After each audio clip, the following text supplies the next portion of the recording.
Today on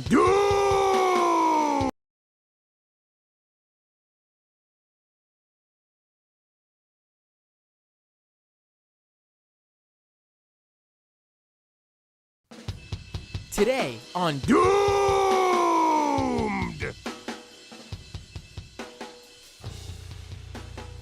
Another really rough week. In terms of the world, I guess, really. Yeah, this is another show this week where we'll be breaking down some things. Obviously, as I am streaming right now, there is a lot of misinformation, disinformation, and really just fog of war around what has just occurred on Tuesday, October 17th in Gaza. Let me pull myself up on the screen here. Yeah, another really rough week, obviously, for the people in Gaza. Since we last talked. And as I was saying, just today, October 17th, there was a strike on a hospital in Gaza. Let me read this. This is from Reuters. Gaza's health ministry spokesman said an Israeli strike on Tuesday killed hundreds of people at a hospital in the Palestinian enclave, but Israel said that a Palestinian barrage had caused the blast. The death toll was by far the highest of any single incident in Gaza during the current violence, triggering protests in the occupied West Bank, Istanbul, and Amman. As of right now, reports of at least 500 dead at the Ali Al-Arabi Hospital. Obviously, the targeting of a hospital is a war crime. There were videos from just yesterday of many children there, because this was also a sort of refugee spot, as a lot of Palestinians looking for a safe space where they won't be targeted by an airstrike. They were using the hospital as sanctuary, refuge, believing it was a safe spot. There was a press conference at the hospital earlier, and there were lots of dead bodies lying around, parents, I'm assuming, holding their children's bodies. This is very, very grim stuff. It's very, this has been a rough week to do this stuff. I honestly feel like it's still starting to, everything I do always wears down on me. Obviously, I do a lot of stuff in this whole realm, but this week, on top of everything, has been especially rough. The issue here is that, listen, I obviously have opinions on things. I have opinions based on facts from previous situations that inform my opinions. But the fact of the matter is that that war, or if you could even call this really a war, but any sort of scenario like this, a conflict, I guess, if you're considering Hamas and Israel a conflict, if that's the proper word for it, it's going to be very difficult to verify information ASAP. And for me personally, I mean, honestly, obviously, as part of my job as reporter, even though this isn't my, in terms of my reporting capacity, this isn't really my wheelhouse. I'm not a, battleground or war reporter. But for me, I don't want to spread anything false. And also, with a situation like this, spreading false information helps stoke all sorts of things. And I don't want to do that. And of course, other people don't give a shit. But me personally, I don't. And this isn't like, oh, I don't. No, it's just like we just don't know. We just don't know. If you want my personal opinion, based on what we've previously seen from, rockets launched by Hamas, this would be easily the most damaging rocket of all time. In fact, the death toll would be the equivalent of probably, I don't know, possibly every Hamas rocket ever launched. Um, uh, if not that, I was looking at data, something like the past, like from 2008 to like 2018, like a 10-year span, there were something like 30 or 40 deaths from Hamas rockets. So I mean, this would be the hospital was leveled. Um, but again, that's just my opinion based on previous instances. I've not been sharing any 100 this is what happened, because frankly in this situation we just don't know for this specific instance. So I've been careful there. Some of you might not agree with that, but it is what it is. I would like to be 100% sure, even though I feel a certain way. And you know what? There was an MSNBC reporter who's on the ground there, just outside of Gaza, who had the same sort of take. And I got to say, for someone on mainstream cable news television or any sort of mainstream media, whether it be a newspaper outlet, a legacy online outlet, any sort of TV news outlet, this was a very this is how it's done, if you ask me. And he explains the same thing I did. Listen to him. I think this is the best mainstream media take you'll see on it, and it's one I share. It's one of caution, but also using explaining the situation in the fog of war, but also using exactly what I just did. Previous examples to sort of give you an idea of how out of the ordinary it would be if this bomb strike on this hospital was anything but an Israeli airstrike. Again, not saying it's impossible, but it would not track with previous instances. It would mean Hamas has some sort of new munition. Frankly, it seems like. I don't know. Let's listen to this clip. I think this was a very well done and well put. Give me 1 second. Let me pull it up. All right, here it is. This is an absolutely classic fog of war situation, and we should. I'm going to rewind it because it's a little bit low, and I wanted to put it as loud as possible. This is an absolutely classic fog of war situation, and we should be really clear. NBC News is not able to get into Gaza right now. The Israeli border is sealed. The Egyptian border is sealed. Our teams are not able to get there and to verify this directly. We should also say that the Israeli military at this point is not providing any evidence to back up its claims that this was a Palestinian Islamic Jihad rocket. They are citing intelligence that they have not yet made public. We should also say that this kind of death toll is not what you normally associate with Palestinian rockets. These rockets are dangerous. They are deadly.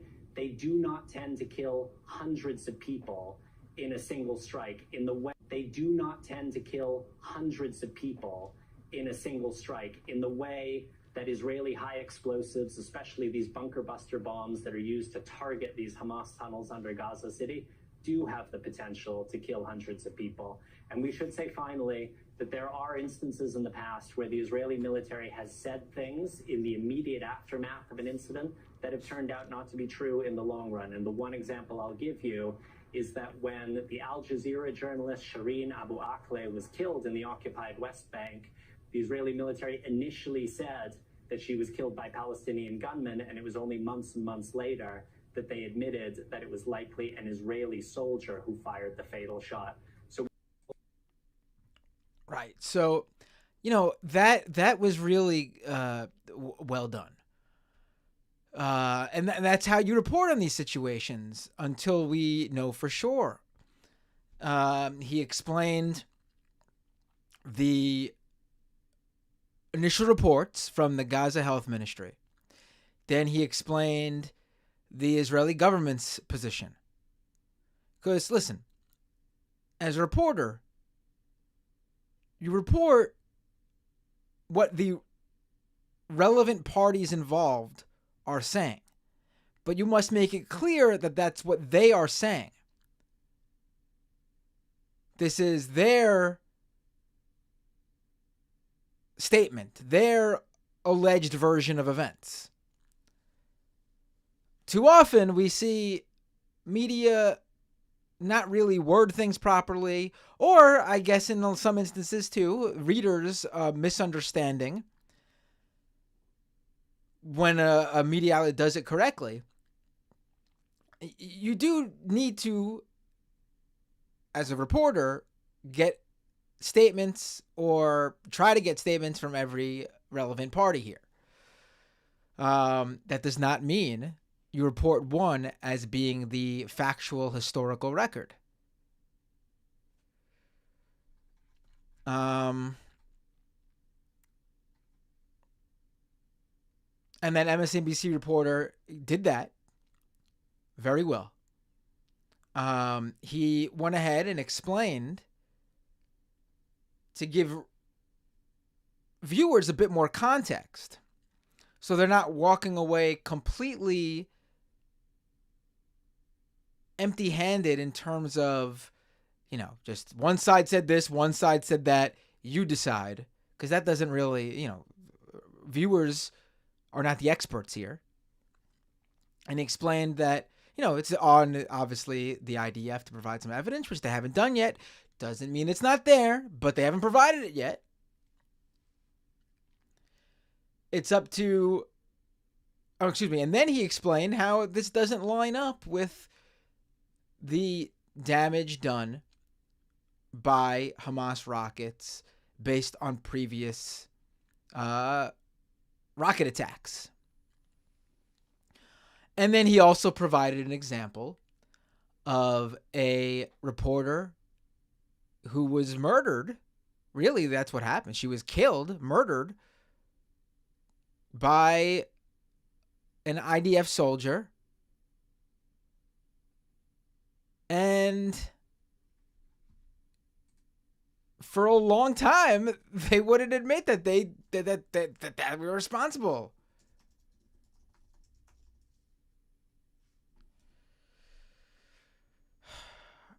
She was an Al Jazeera reporter.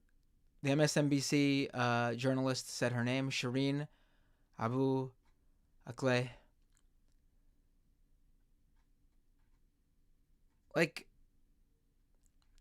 It's sort of disheartening to see people just take whatever they see online and just run with it if it affirms exactly their side. I already see people running, there are some of these OSINT accounts who are trying to jump ahead and be the first to. I would be very careful if I was them. I would be very careful if I was them, because there's a lot of people claiming to know that it was a misfired Hamas rocket, and there are also people swearing that it's an Israeli airstrike.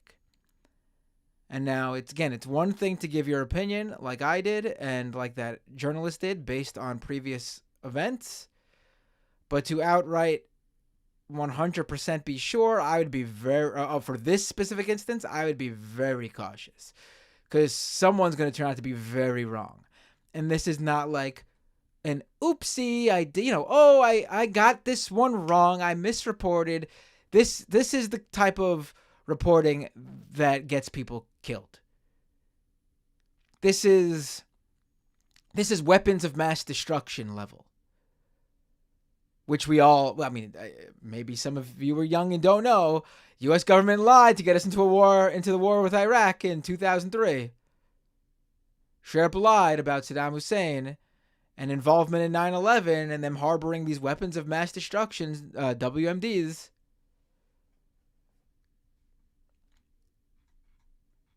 So I would be very careful. And I personally don't have any information that I can give you to be 100% sure, other than what I shared with you about what I'm leaning towards based on previous information, but that doesn't disqualify what could have happened. The other option of what could have happened. Like this isn't like the like this stuff isn't just like, reporting. You could call sources on the ground. You could go there yourself. You could contact obviously in a situation where there's two sides, like two parties involved, you contact both parties and you look at the evidence. We don't have any of it. We don't, there are very few reporters on the ground in Gaza.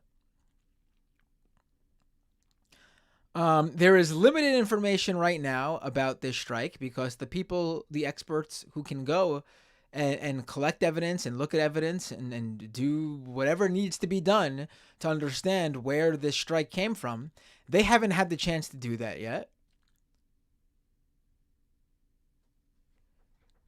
I would be very careful if I was one of these OSINT guys on the computer right now saying it's one or the other, judging just by a video and geolocation and everything. I'd be very careful.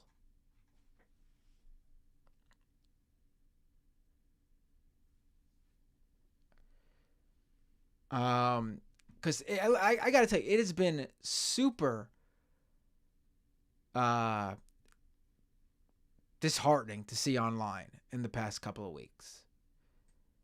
The past week, I should say, I guess, right? Yeah, the past week has been very disheartening. The absolute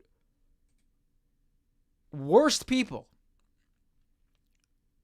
quickly spreading whatever they can to rack up as many likes, as many retweets, subscriptions to their paid newsletter or Twitter account if they use the subscribe thing, or Substack or whatever, Patreon, or their monetization on YouTube or Twitter. Just and tricking people into, I guess everyone's got the blue check now or the gold check if they're paying $1,000 a month. $8 for the blue check, $1,000 for the gold check. Makes you look legitimate on Twitter. People automatically assume you're a legit organization because of years of basically like people seeing those check marks and saying, "Oh, that's a legit account." It's a hard habit to break.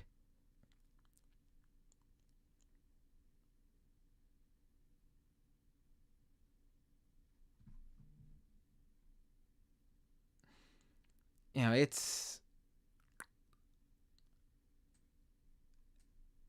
and they get people to just retweet as soon as they see it, whatever pops up. And then you get video game footage going around, purportedly being actual, strikes. You get old footage from, previous years going around as if it's from today. You get footage of, complete other places, like what happened in Syria being, pushed as something happening today. It's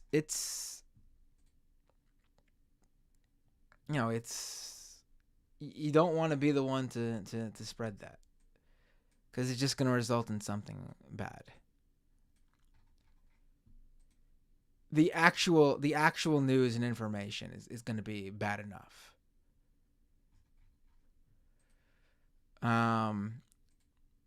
So I would say, if you're asking me, so Matt, what do I do to make sure I don't? I would say be super cautious about what you share. Obviously, a interview with someone talking about the events of the past week, that's very relevant. That's not fake. For example, let me grab this. For example, this, very clear this is not fake. Because this is an interview with the Israeli ambassador to the UK on Sky News.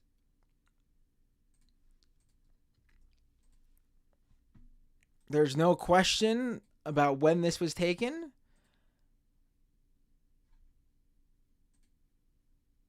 This is horrifying to hear, honestly. Just so callous. Not even feigning care for the cameras. Just doesn't find it necessary, I guess, because who's gonna stop them? Here's this clip. It's really bad. What's the view on the humanitarian crisis in Gaza this morning? There is no humanitarian crisis because there isn't. There is no. Israel is in charge of the safety of the Israelis. Hamas is in charge of the safety of the Palestinians.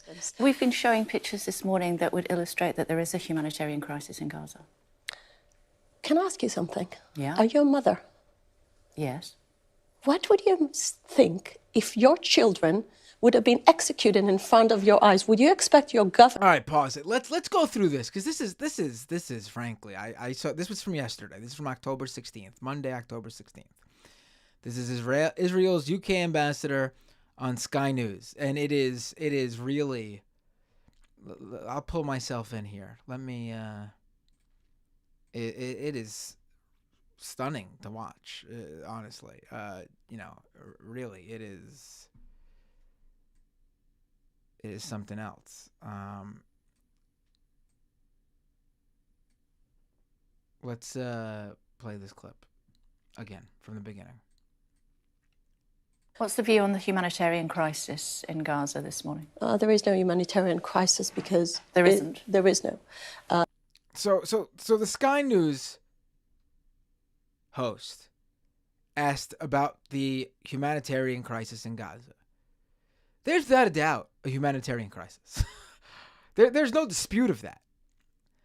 Israel is on the record saying they are limiting and completely shutting off, depending on, I guess, where in Gaza you are, food, water, electricity, medicine. Nothing's going in. No one's getting out. That's a humanitarian crisis. If they were not to drop a single airstrike, if not a single IDF plane was to drop a bomb, there wasn't to be a single airstrike. With all that aside, even, you have a humanitarian crisis. Nothing going in, nothing going out. All those human necessities being limited or outright denied. So right there, she's just wrong.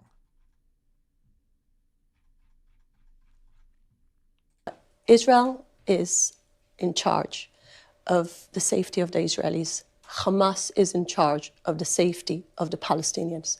We've been showing pictures this morning that would illustrate. I mean, what do you say to that? I mean, and again, I'm just going by what's been going on this week. As people are pointing out in the comments, there's been a humanitarian crisis there for decades. Yes. That's important to mention. I should have said that. So thank you for adding that. I mean, when you ask why some Palestinians might not be so against Hamas,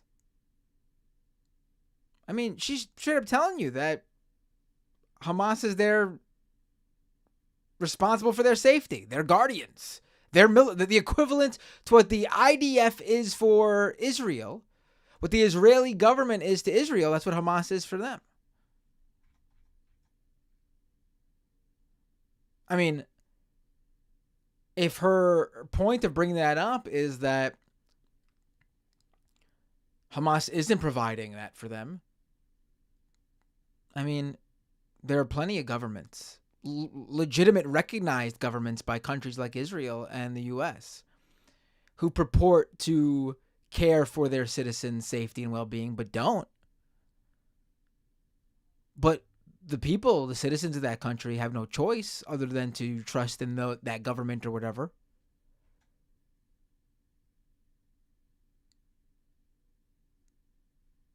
Well, let's continue. This is... That there is a humanitarian crisis in Gaza. Can I ask you something? Yeah. Are you a mother? There we go. That's it right there. That's how you know that her line of... She knows she's got nothing left. Straight change of topic to an appeal of emotion. The question is, let's rewind a little bit. Let's hear exactly how this goes. Would illustrate that there is a humanitarian crisis in Gaza. Israelis. Hamas is in charge of the safety of the Palestinians. We've been showing pictures this morning that would illustrate that there is a humanitarian crisis in Gaza. There you go. She says that we have proof that there is a humanitarian crisis in Gaza. Our viewers have seen pictures that there's a humanitarian crisis in Gaza. And what is the UK ambassador for Israel, Israel's UK ambassador do? Quickly tries to change this topic and appeal to emotion. Listen to what she does here. Can I ask you something? Yeah. Are you a mother? Yes. What would you think if your children would have been executed in front of your eyes? Would you expect your government to think about those Nazis committing those crimes and to say, wait a second, first of all, we need to protect the enemy, and then to protect... Look, this is also something they're doing in overdrive now. Referring to, I don't know if she's referring to Palestinians or just Hamas, but the way they often, they as in the media, they as in Western governments, they as in Israel, the way they conflate the two, it's quite honestly, I'm quite honestly unsure, and it wouldn't be surprising if they meant both.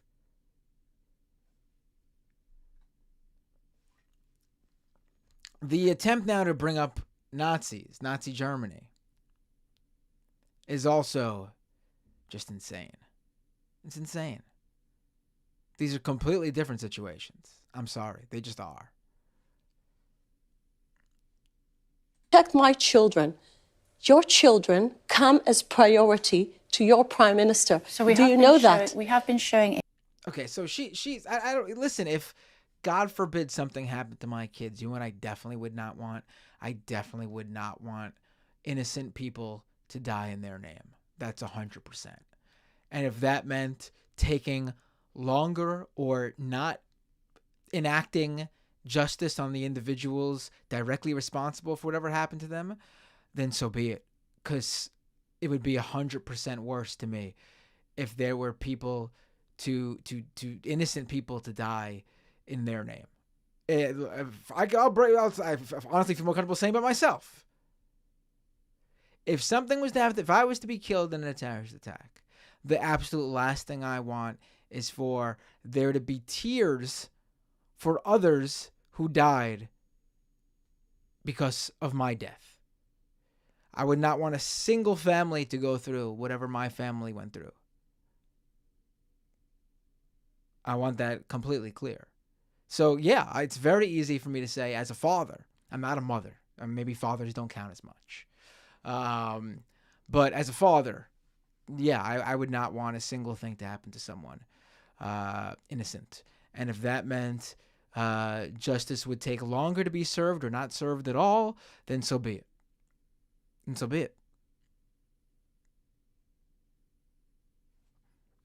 I mean, I really can't stress how we're still seeing that no one told we brought this up last week. You're seeing that no one told the U.S. to exercise caution and restraint after 9/11.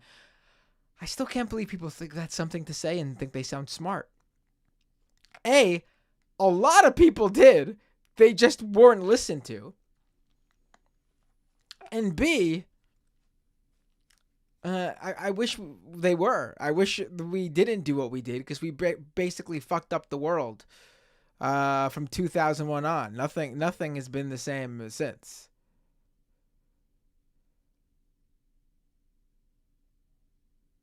And again, I don't know much more to stress this. George Bush's wars, Afghanistan and Iraq, did not lead to the capture of Osama or whatever, justice being served to Osama bin Laden. Intelligence in Pakistan led to him being found in that compound in Pakistan.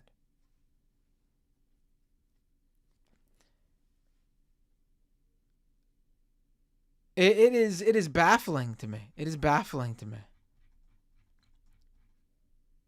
Let's keep listening. And I'm actually shocked at this Sky News reporter for not letting, we hear a lot about how bad mainstream media has been, and trust me, they have been, and you've seen it too. But I do think Israel has, in the beginning it was a lot of Israel has a right to defend itself, and there's a proportionate response allowed. I think people who thought that, again, I don't know how many, but at least some in our media, are now seeing that this is a disproportionate response, to say the least. I mean, it was always going to be, but now they are seeing what everyone else was trying to warn them about. Do you know that? We have been showing images this morning that illustrate that there is a humanitarian crisis in Gaza. So blame Hamas and ask Hamas why they started those atrocities, walking So around. you acknowledge that there is a humanitarian crisis? I'm saying there is no. That was yeah, she's doing really bad here. Great job from the reporter here. She got her to admit there was, and then she backtracks. Israel is working. So what do you think is happening? What is happening? There is a war in Gaza, a war that Hamas started by committing a horrible massacre on innocent Israelis. The world have seen that. Have seen that. Wait a second. That are innocent civilians. Just I want to say and give a little bit of a context. Those people created crimes that are worse than ISIS. When the Americans started dropping ISIS now because they're really trying to appeal to the West here. Hamas equals ISIS. You've been seeing that nonstop. Even though they're just two terrorist organizations. In fact, Hamas and ISIS are not big fans of each other. This fight of ISIS, together with the coalition forces, over 100,000 civilians got caught in a crossfire. Israel is trying to prevent that. Israel is better than any other army in the world. We are alerting. We are giving them the opportunity to have a shelter. We are doing things that no other Western army did in the past. What's the view on the humanitarian crisis? I mean, really, just gross, just really gross.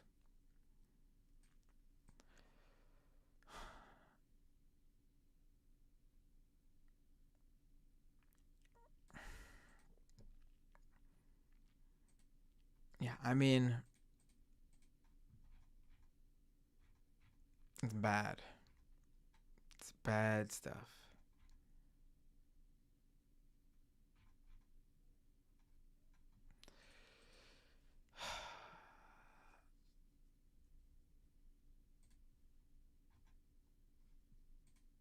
And people are really losing their minds. People are really, really losing their minds here, honestly. I simply pointed out earlier today, I was seeing a number of people source this Twitter account called Israel War Room. You might have seen it if you're on Twitter. It's getting a lot of attention. And they're using it as an official source.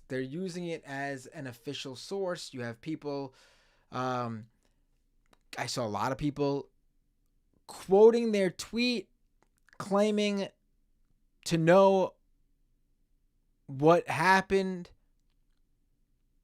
at that hospital today.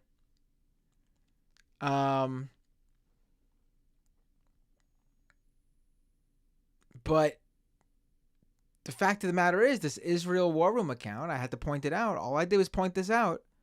This Israel War Room account is not an official Israeli government account.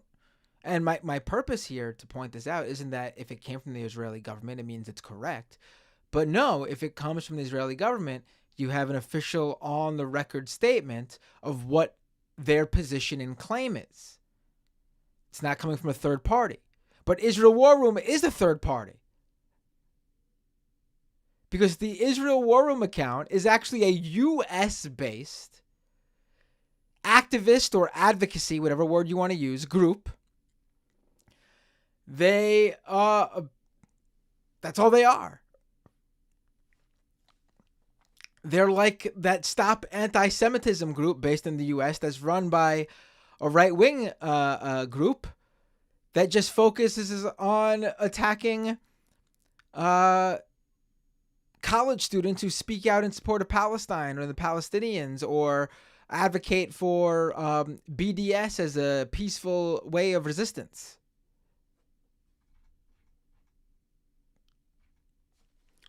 And, all I did was point that out, and you have people acting like I took a position on what happened at the hospital. It was insane to see. It's like people are literally reading whatever they want to read. I had people go, are you going to apologize for this when you turn out to be wrong? Talking about the hospital? Wrong about what? My point is that the Israel War Room account is a US-based advocacy group. It's not an official outlet for anything. But they're reading, they're on their own mind. They're in their own world. It's insane to see people have such horrible media literacy. Just even beyond that, reading comprehension.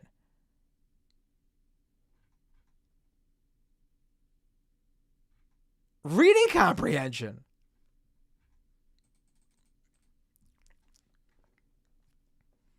I do want to say I've noticed some. It's not just Twitter, although obviously Twitter, as the established sort of real-time news platform, it definitely seems like it's really bad there. But I've seen the same sort of disgusting reactions on Threads and on even Blue Sky, although Blue Sky not so much, but I have seen it.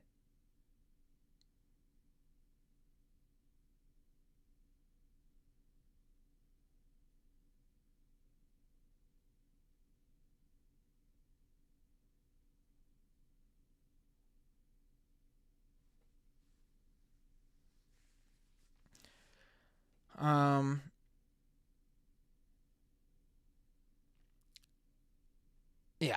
So again, just be careful what you share. It's not worth whatever internet points you get for this type of stuff.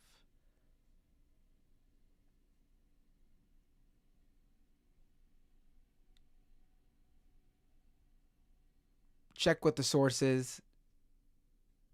Check where it's coming from. Check if the account you're seeing it from is even the originator of that reporting or that claim, or if they're just regurgitating, curating. Fucking hate that shit. That's all Twitter is now. All those big accounts with 700, 800,000 followers, like those two accounts Musk backed last week, the weekend before last. Zero actual work, just regurgitating shit they steal from other people and presenting it as their own. A mix of stealing from legit sources and just other bullshit artists who are trying to get internet points. It's all that is. All there is on there now. And speaking of Twitter, great scoop today over at Fortune by Kylie Robeson.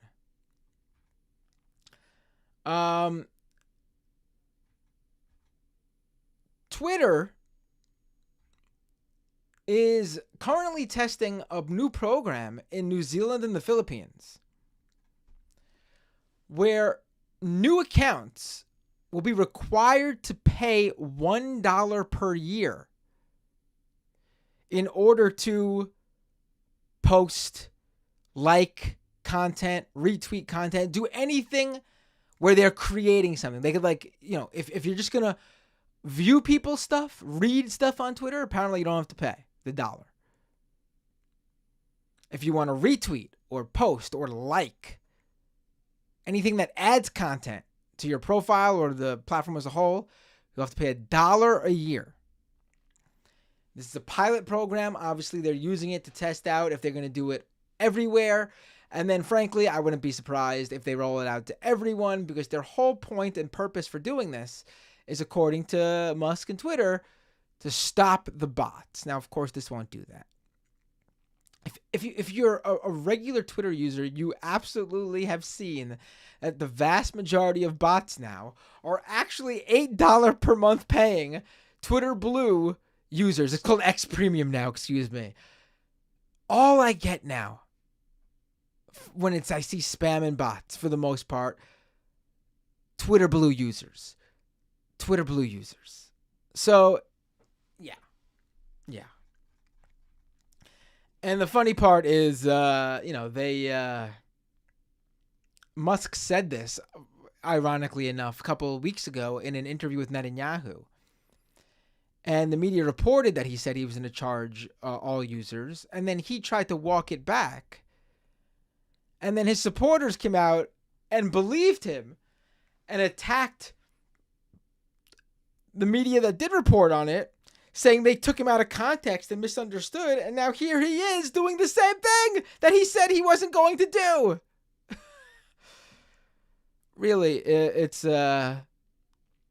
Yeah, it'll be interesting to see. This will definitely, obviously, hurt Twitter. So it'll be interesting to see how this pans out. There's no universe where this is not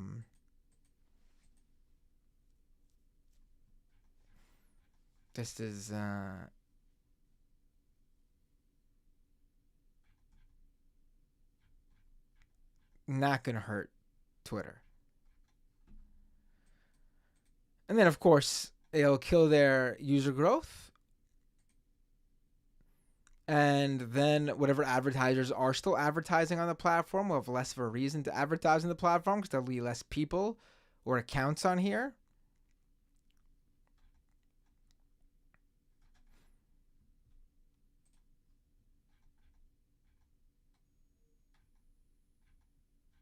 So, yeah.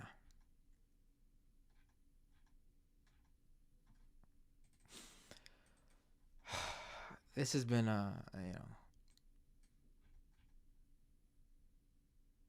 Oh, and then I saw, is this even still a report now? This guy totally knocked out of the news because of the...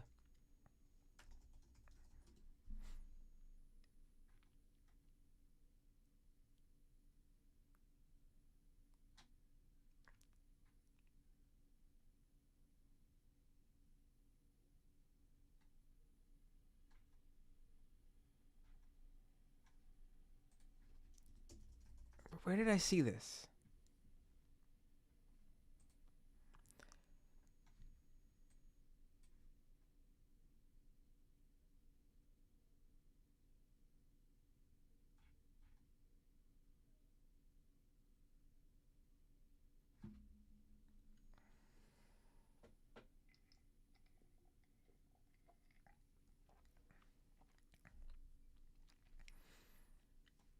So, apparently,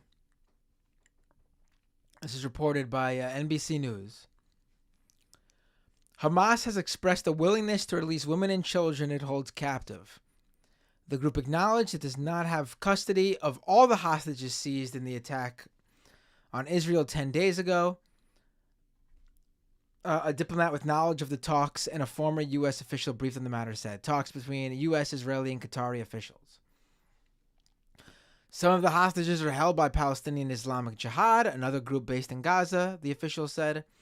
And others are held by random Gaza citizen opportunists, the former U.S. official said. Hamas, which controls Gaza, is trying to gain custody of all the captives, but says it cannot amid continued bombing. The sources spoke shortly after a senior Hamas official told NBC News' Richard Engel that the group is willing to immediately release all civilian hostages, foreign and Israeli, if Israel stops its airstrikes on Gaza. The Hamas official said the hostages could be released within the hour as long as Israel meets its terms. He claimed that there is no safe place to release them now.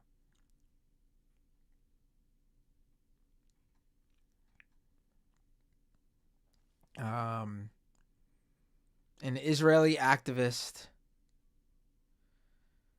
Gershon Baskin said, I think this is a false message, psychological warfare. It means nothing.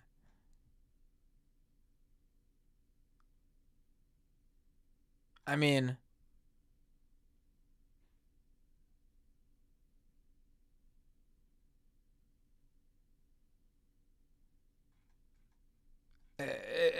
I think you should take this and at least give it a go, right? Like, if the hostages are the number one priority, which they should be, these are innocent people here, then I think you would give it a go, right?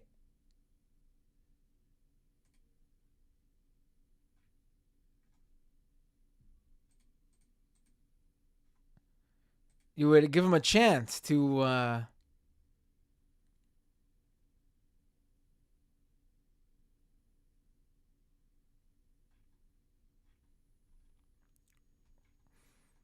see if you would be able to get some of those hostages.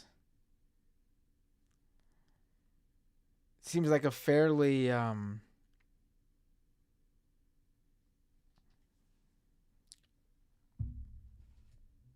straightforward thing to try out, if you ask me.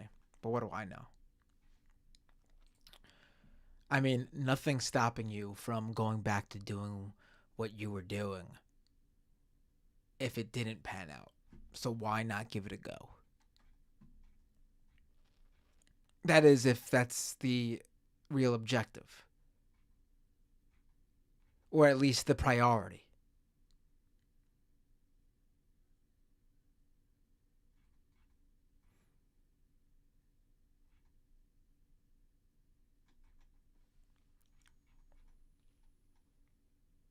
Oh, and I should add that I guess I missed this one.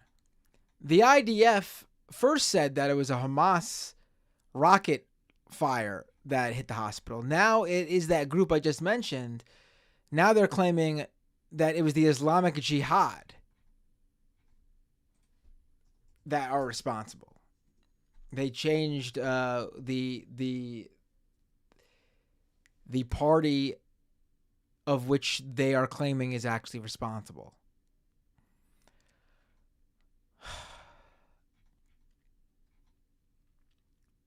I got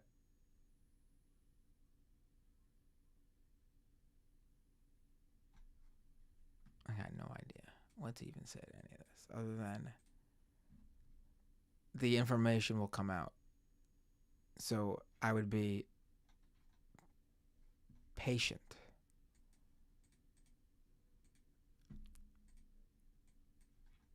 But at the end of the day, there are at least 500 innocent people in that hospital who are dead.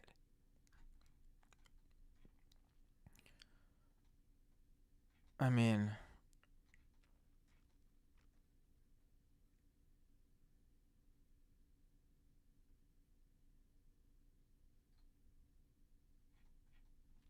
all right, let's take calls. Let's go to the second half of the show. Um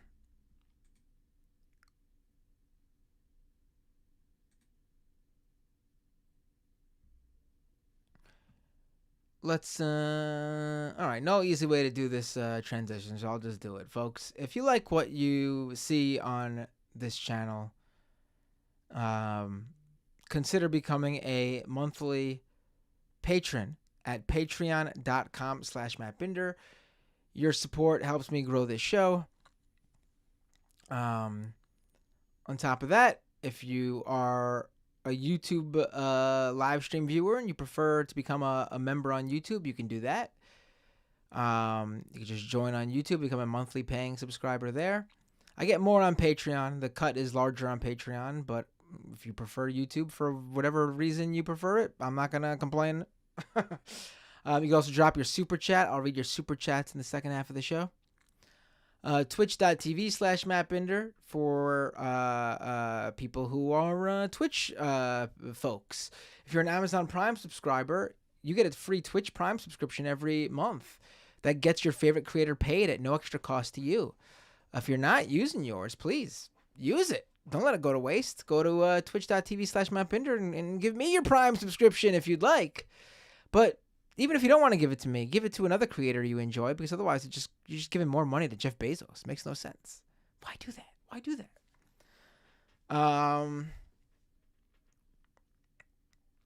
What else? Doomthecast.com for the podcast version of the show. You can follow me all across social media platforms at Matt Binder. Just search Matt Binder. You'll find me.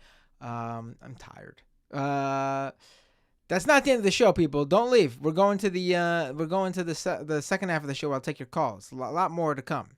And I'm not cutting any of you off. The only people who are getting cut off are the free podcast listeners when this show goes up on Apple Podcasts and Google Podcasts and Spotify. Otherwise, you all get to stick around. What else? Yep.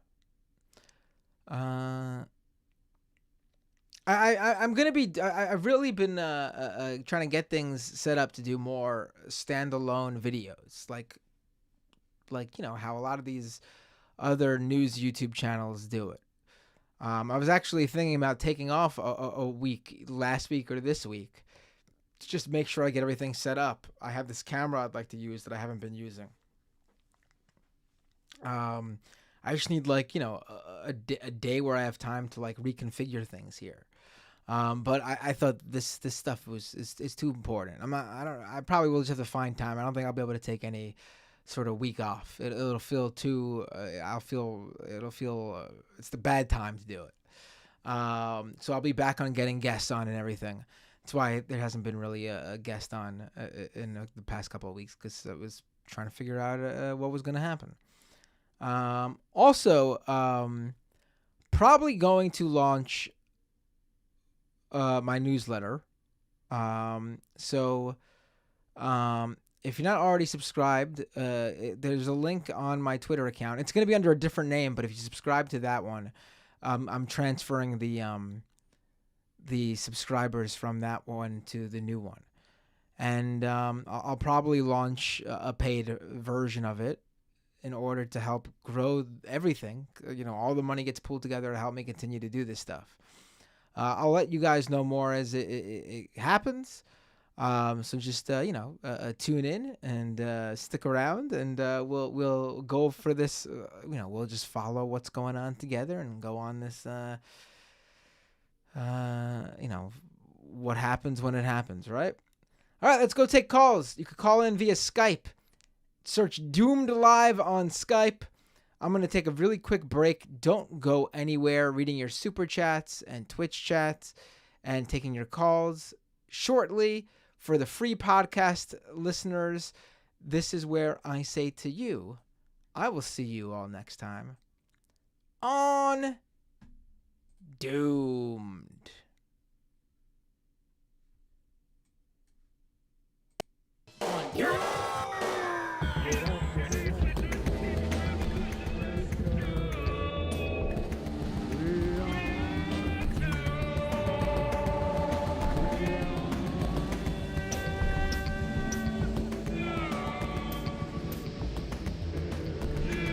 Ecological collapse, corporate fascism, corporate journalism,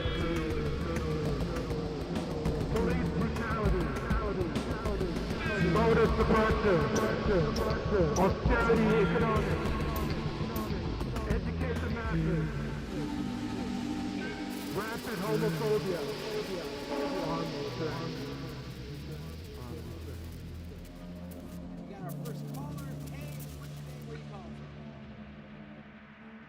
What's up, Matt?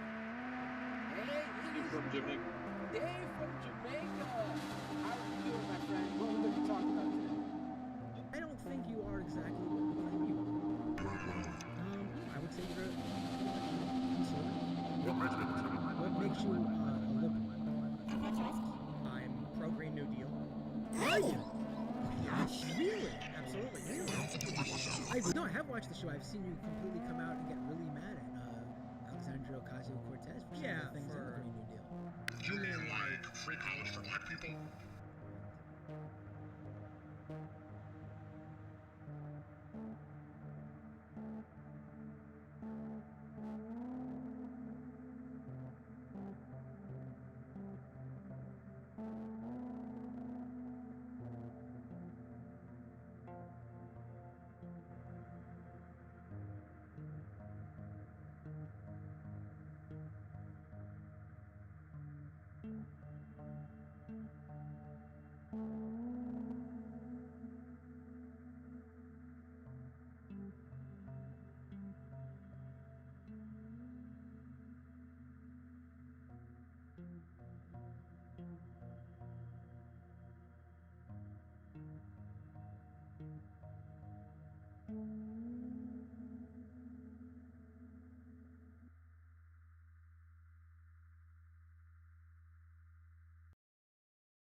All right, we're back. Phone lines are open.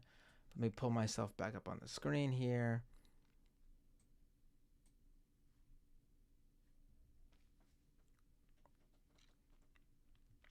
All right, you should be able to call in. I see some people tried to call and they hung up. I'm not sure if they got disconnected or if there was some sort of, or the phone just rang and they. Here we go. Here's some calls coming in. Let's see.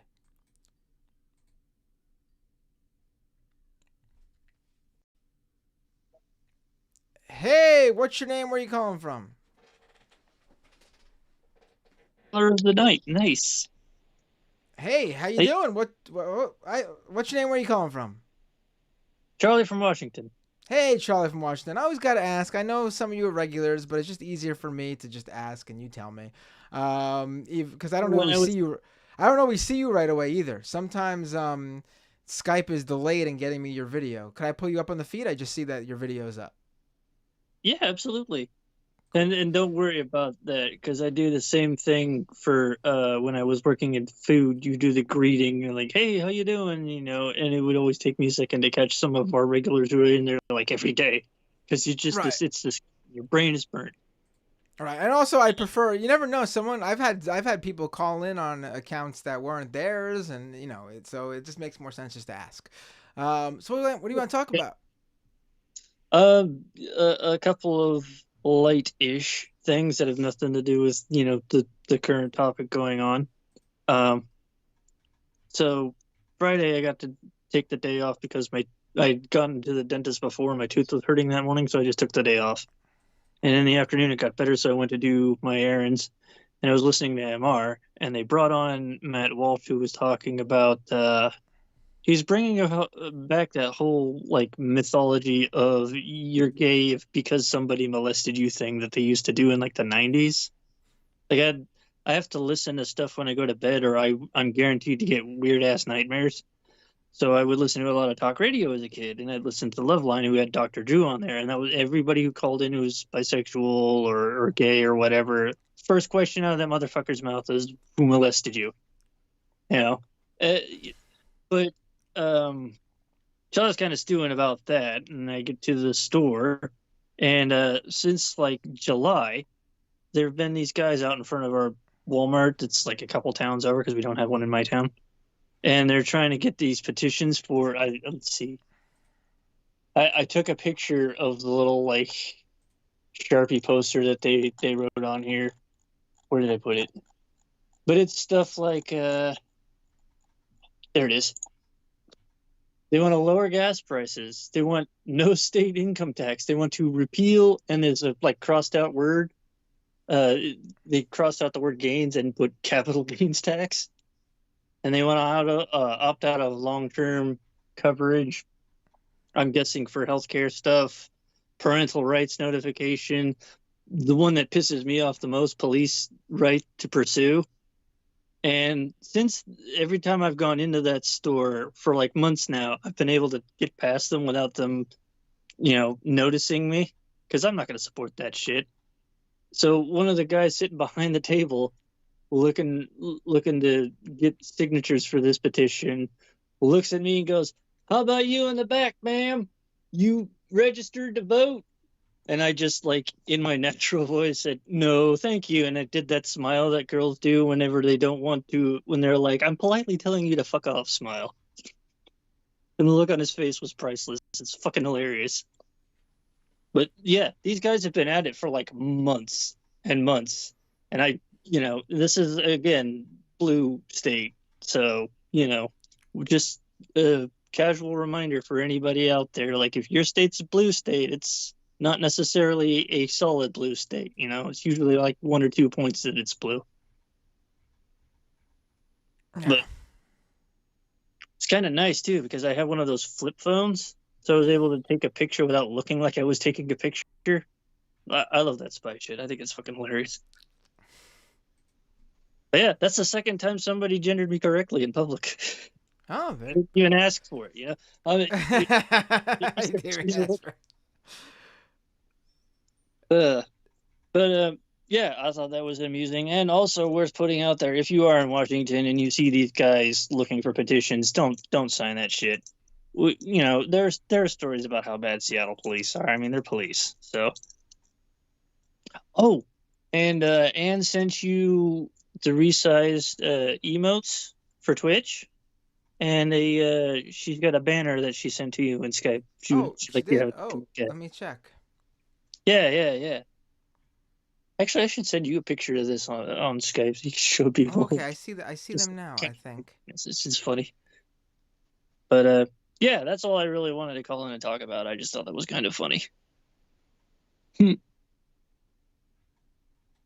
All right, cool. Well, first of all, thank you for calling in and telling me about that experience you had. And it was, I take it. The best part was the look on the man's face, because he was like you could tell the gears were clicking in his head, and he's like, everybody who says they can always tell, they're lying. Right. No, I mean, my favorite are the transvestigators, right? The ones who are looking at it and they think that like J.K. Rowling is, which is, that one's funny. They don't have enough charisma for the transvestigation skill to fire off properly. I think critical botch. So thanks for that, and then also thank you for letting me know about Anne saying that she resent me that. I didn't even see it. Now I do. Thank you, Anne. I'm sorry I missed out on you sending these to me, but now I see them. Yeah, I think when I hang up, I'm gonna send you the picture I have of that sign, because it just looks so like middle schooler. Oh yeah, please do. It's funny to look at. But yeah, you have a good one, okay? Okay, this sounds good. Bye.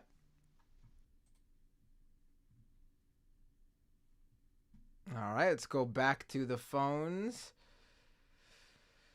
Let's see. Hey, what's your name? Where you calling from? What's going on, Matt? Tansy. Hey, Hansi, how you doing? I'm good, man. How are you? I'm doing good. Oh wow, I'm assuming you're out front of your beautiful home there. I didn't realize the Howard Stern Whack Pack money paid that good. Wow, that's. I'm trying to get to the main screen. I'm trying to get to the main screen. Hold on a second. You're minimized for some reason. I'm looking at your background. It's wow, beautiful home you have there, Hansi. That's the Tony Soprano house, bro. It's a beautiful home. I didn't realize you were able to purchase the Tony Soprano home. That's amazing. No, I mean, listen, man. I mean, I wish I could. By the way, yo, I know you got like You 80 should million. open it up as like a museum for fans of the show. I mean, you have a money making opportunity there on your hands. It's only two houses I want to go to, bro. It's this house, the Sopranos house, and the one I don't know if you ever watched 90210. You ever watched 90210? Yeah. I want to go to I want to go to the Walsh house, bro. I need to do that once in my life, to go to the Walsh house. You know what I mean? But dude, seriously, you should if you get a chance. The reason why I'm telling you, because it ages so well with current talk. and like it's I don't know, it feels like it start everything. You should watch The Sopranos for real, man. If you get a chance to, I think you would really, especially the therapy session, because you know what I mean. It. I think the reason why I appreciate it so much more is because I didn't appreciate how well the mental health and mental illness is. I think they address it in probably the more realistic way, and they probably do the dream scenes the more realistic way I've ever seen in my life. You know what I mean? Say that again. I'm sorry, you cut out for a second for me. I said that they do the dream scenes and the therapy scenes, the realist. Like you'll feel like you've been watching. Like you go, oh my god, this like happens in my life too, or something like that. You know what I mean? It's. I suggest if you get a chance to, if that's cool with you. Yeah, yeah. Well, I wanted to follow up. I'll get into the Israel, but I told you last time that I was gonna go do open mic, and I actually did it. You did On it. last. Nice. Congratulations, Hansi. How'd it Yeah, go? it was it was like a late show, and the guy's whole thing is like he doesn't like late night. He doesn't like a late night talk show kind of hosting. So he has you either sit down for 5 minutes while you just kind of go back and forth with them, or you can do 3 minutes of your material. And the thing is like I'm expecting that I'll do at least 10 minutes because I built up a pace. You know what I mean? Like it's like a pro wrestling thing where you work the rest holds and you build the pace up until you get to like the final stretch. So I gotta like I have to like be able because I can't do the punch like nonstop punchline, right? So I have to like find a way to like incorporate my message. You know what I mean? Because it's gonna focus on if you don't understand what's going on in the world, you need to understand pro wrestling. And then I'm gonna give examples of like it doesn't matter who the world champion is because it doesn't matter like if Biden or Trump are the world champion. If Vince McMahon's booking the storyline, the results are gonna be what they are basically. You know what I mean? So like you have the anti-establishment guy like a Steve Austin who will take advantage of like of what shitty stuff is going on, and you think that he's the guy that ends up being like you know what I mean. I'm trying to work in something like that but I haven't jotted down because I don't know how to memorize it. You know what I mean? But I just wanted to follow up and tell you that I did it because I didn't think I was gonna do it. I thought I was gonna back out actually. But you did it. That's all that And I matters. get Doesn't matter if it was 2 in the morning, nobody there, or a packed house. You did it. That was the point, right? I get you, man. I know. I appreciate, and I appreciate what the call. Like, well, I know, like you're gonna say you didn't do anything, but for like whether it's you or post wrestling, you guys giving me a platform to like at least come in and talk once in a while, so it helped me get a little bit more confident. Plus, I'm also back in. I'm back to doing therapy again, so because I need it during this time of I've never been so confused about like what's happening between I had a like I wait for your show or wait for official like if I watch the surfs and they will cover what's going on what like takes are happening but like I can't take what goes on online because I don't know what's actually true what's photoshopped what's AI I'm not do I wrote a blog about how it's the remix of two eras where it was like so you'll have your early 2000s George Bush rhetoric, bloodlust against Muslims, and then you have disinformation people who again listen, I'm not saying the people of Palestine like it's an even powering level like it's like obviously more in Israel's favor as far as power goes but I do believe because there are bad faith actors online as well who are making it seem like they're pro Palestine. Like seeing people like celebrate paragliders and Hamas, whatever. Because there are Oh, people that are listen, doing that. they'll be obviously. Listen, obviously, there will be uh uh idiots and uh people who agree with that sort of stuff legitimately on the on that end of things without a doubt, of course. There is no, like, this is a very broad, like, we're talking about a world event here. This is world news. This is you know global events here. We're talking about hundreds of millions of people who have decided they believe Israel is right or they are for the Palestinian people. And then there'll be people who hedge somewhere in between. You're going to get people who agree with bad things Yeah, no, no, no, every which way. no, no, Just no. but the point is that those are, for the most part, fringe people or even just completely powerless people. The fact of the matter is that the most powerful nations on this planet have chosen to rally with Israel, and they've made that clear time and time again over the years, which then gives Israel this ability to carry out their collective punishment on innocent people. It is that is what it is. So yeah, I would say, obviously, if you see someone who is doing something stupid, don't block them online. Don't listen to them. Call them out on it, even if you feel comfortable enough to do so. I thought that post from BLM Chicago on Twitter, which is not, it was just some random account that's called BLM Chicago. It apparently I know it isn't even an account for any official BLM chapter. It's not obviously, being that it's for a specific place, it's not the official BLM account. And then, of course, on top of that, Black Lives Matter was a movement.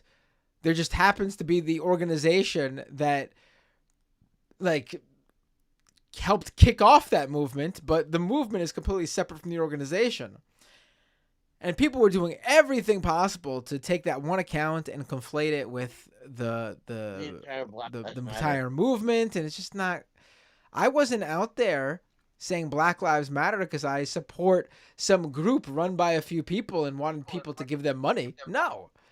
I was supportive of the movement that simply stated that there is in our, especially in the U.S., a very unfair justice system, a very, and beyond that, a police that force across the country that, is obviously prejudiced against black people, and that they're treated very differently, and that, the things that happen to them shouldn't be happening, and that they matter just as much as anyone else. And that's exactly, like, I've seen people come out and say, like, they regret marching with BLM because of that account. I mean, you're out of your mind. You're basically saying, like, I am a racist because I wish I was racist now. I am racist now because of one stupid account. Like, of course there's going to be people who say stupid shit of all colors, of all races, of all religions, of all creeds. The whole point is they're not representative of the whole. And if your whole, like, what did you learn? Nothing. You learned nothing if you're one of those people out there. I'm not talking about you, Hansi, obviously. I'm saying you as in the collective you. You've learned nothing. Like, what were you doing out there? You're like, anyone who saw that stupid tweet from BLM Chicago and was like, that's it, all Black Lives Matter people, I'm done with you. You were supposed to be marching against that very thought process. The whole idea that the police see a black person automatically think they need to do something differently from anybody else. They have to be more on guard or more violent because they're definitely dealing with a criminal or something. Like, no. It's prejudice. It's racism. It's xenophobia. It's bigotry. It's fascist. It's all those things. And, like, obviously we are not anywhere where I thought we were. Like, I really am learning a lot about people. And I really thought we were moving, like, there was, I truly thought that, like, post 9/11, everyone learned from that. Now, obviously, I'm not expecting, like, neocons and Republicans and MAGA. No.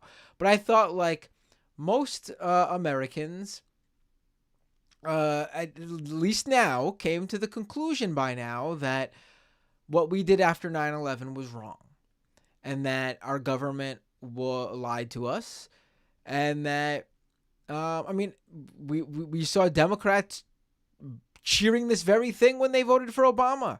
When Obama was the president, when Osama bin Laden was taken out. This whole idea that everything we did after 9/11 was wrong. It was George Bush's fault, of course. Yeah. But it's pretty That's clear that they didn't learn shit. I don't know if it's a combination of people just speaking out of both sides of their ass. Really, mouth is the word I guess I'm looking for, but I'm gonna go with ass for this one. And saying it's they're just playing party politics. Also, perhaps I wrongly thought people who just went quiet had a learning moment, but really they just went quiet without us realizing. Like I guess maybe like in recent years those voices that became so prominent, correctly declaring that everything we did post 9/11 was wrong. Maybe those were the same voices all throughout, and the voices that supported what we did post 9/11, maybe they just decided to shut up instead of take responsibility. They tried to like slink away into the shadows. And we just wrongly thought that like, oh, all those voices that were right, they're just the loudest now. And we thought they were the loudest now because they're in more, there is abundance now. There are more of those voices. When in reality, no, we were the only ones who were talking because the other people shut the fuck up and tried to disappear until they saw another opportunity to come out and, call for more blood somewhere. It's very disheartening what we're seeing. well. I'll say this. Like, it feels like if this is like how 9/11 was, I'm seeing a whole bunch of people who used to mock Dennis Miller for how right wing he became after 9/11, and I feel like a lot of people now are becoming Dennis Miller, just like how like a lot of like some of these like snooty comedians who used to goof on Jay Leno have all become like all the late night show hosts have all become like Jay Leno or so. Like Sarah Silverman has like I understand she has family over in Israel, so Oh, whatever, right? Sarah Silverman had some bad takes, I guess, but uh Amy Schumer is outdoing her. Amy Schumer quickly made Sarah Silverman. Like I don't even care about these celebrities. Let them say What whatever wrong-headed what thing. I mean, it's quite obvious. It's what quite clear that the celebrities are not standing with the oppressed here. I mean, what did what did it's Amy quite Schumer? clear. No, I was Oh, gonna ask you what did what did she's out. She's her tweet, not tweet. Excuse me. Her Instagram post. Batshit insane insanity. Let me pull it up really quick. I mean, I'm not gonna spend any more time on this. You asked me, so I'll give it to you. yeah, Amy okay. Schumer put out this.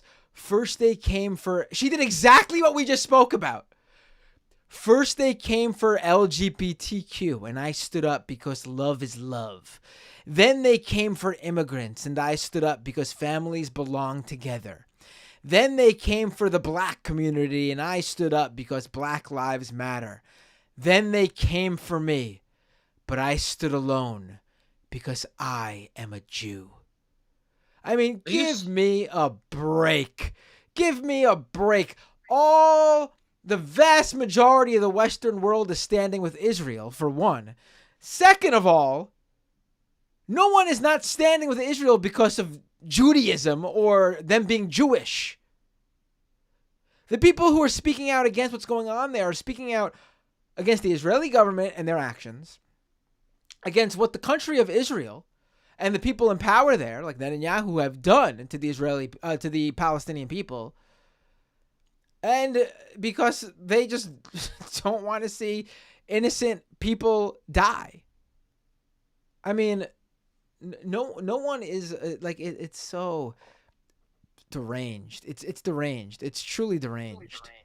do, do you think like in the midst of all like I understand that like, in the midst of horrible tragedy. Do And, you and I also should I should add I should really I said that I said speaking about what we were talking about before, but she's really insinuating here that she stood with LGBTQ people, she stood with immigrants, and she stood with black people, uh, simply because she expected something in return.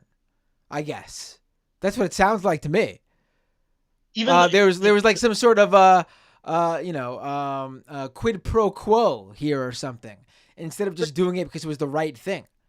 And she no I think it's actually pretty gross how she used like those specific slogans. Like I stood up for LGBTQ people because love is love. That slogan, and then the I stood up for immigrants because families belong together. Using like those slogans that were used, it's gross. It's absolutely gross you, stuff. it isn't surprising, bro. It isn't surprising, bro, because like I don't know if you ever follow the talk radio circuit, right?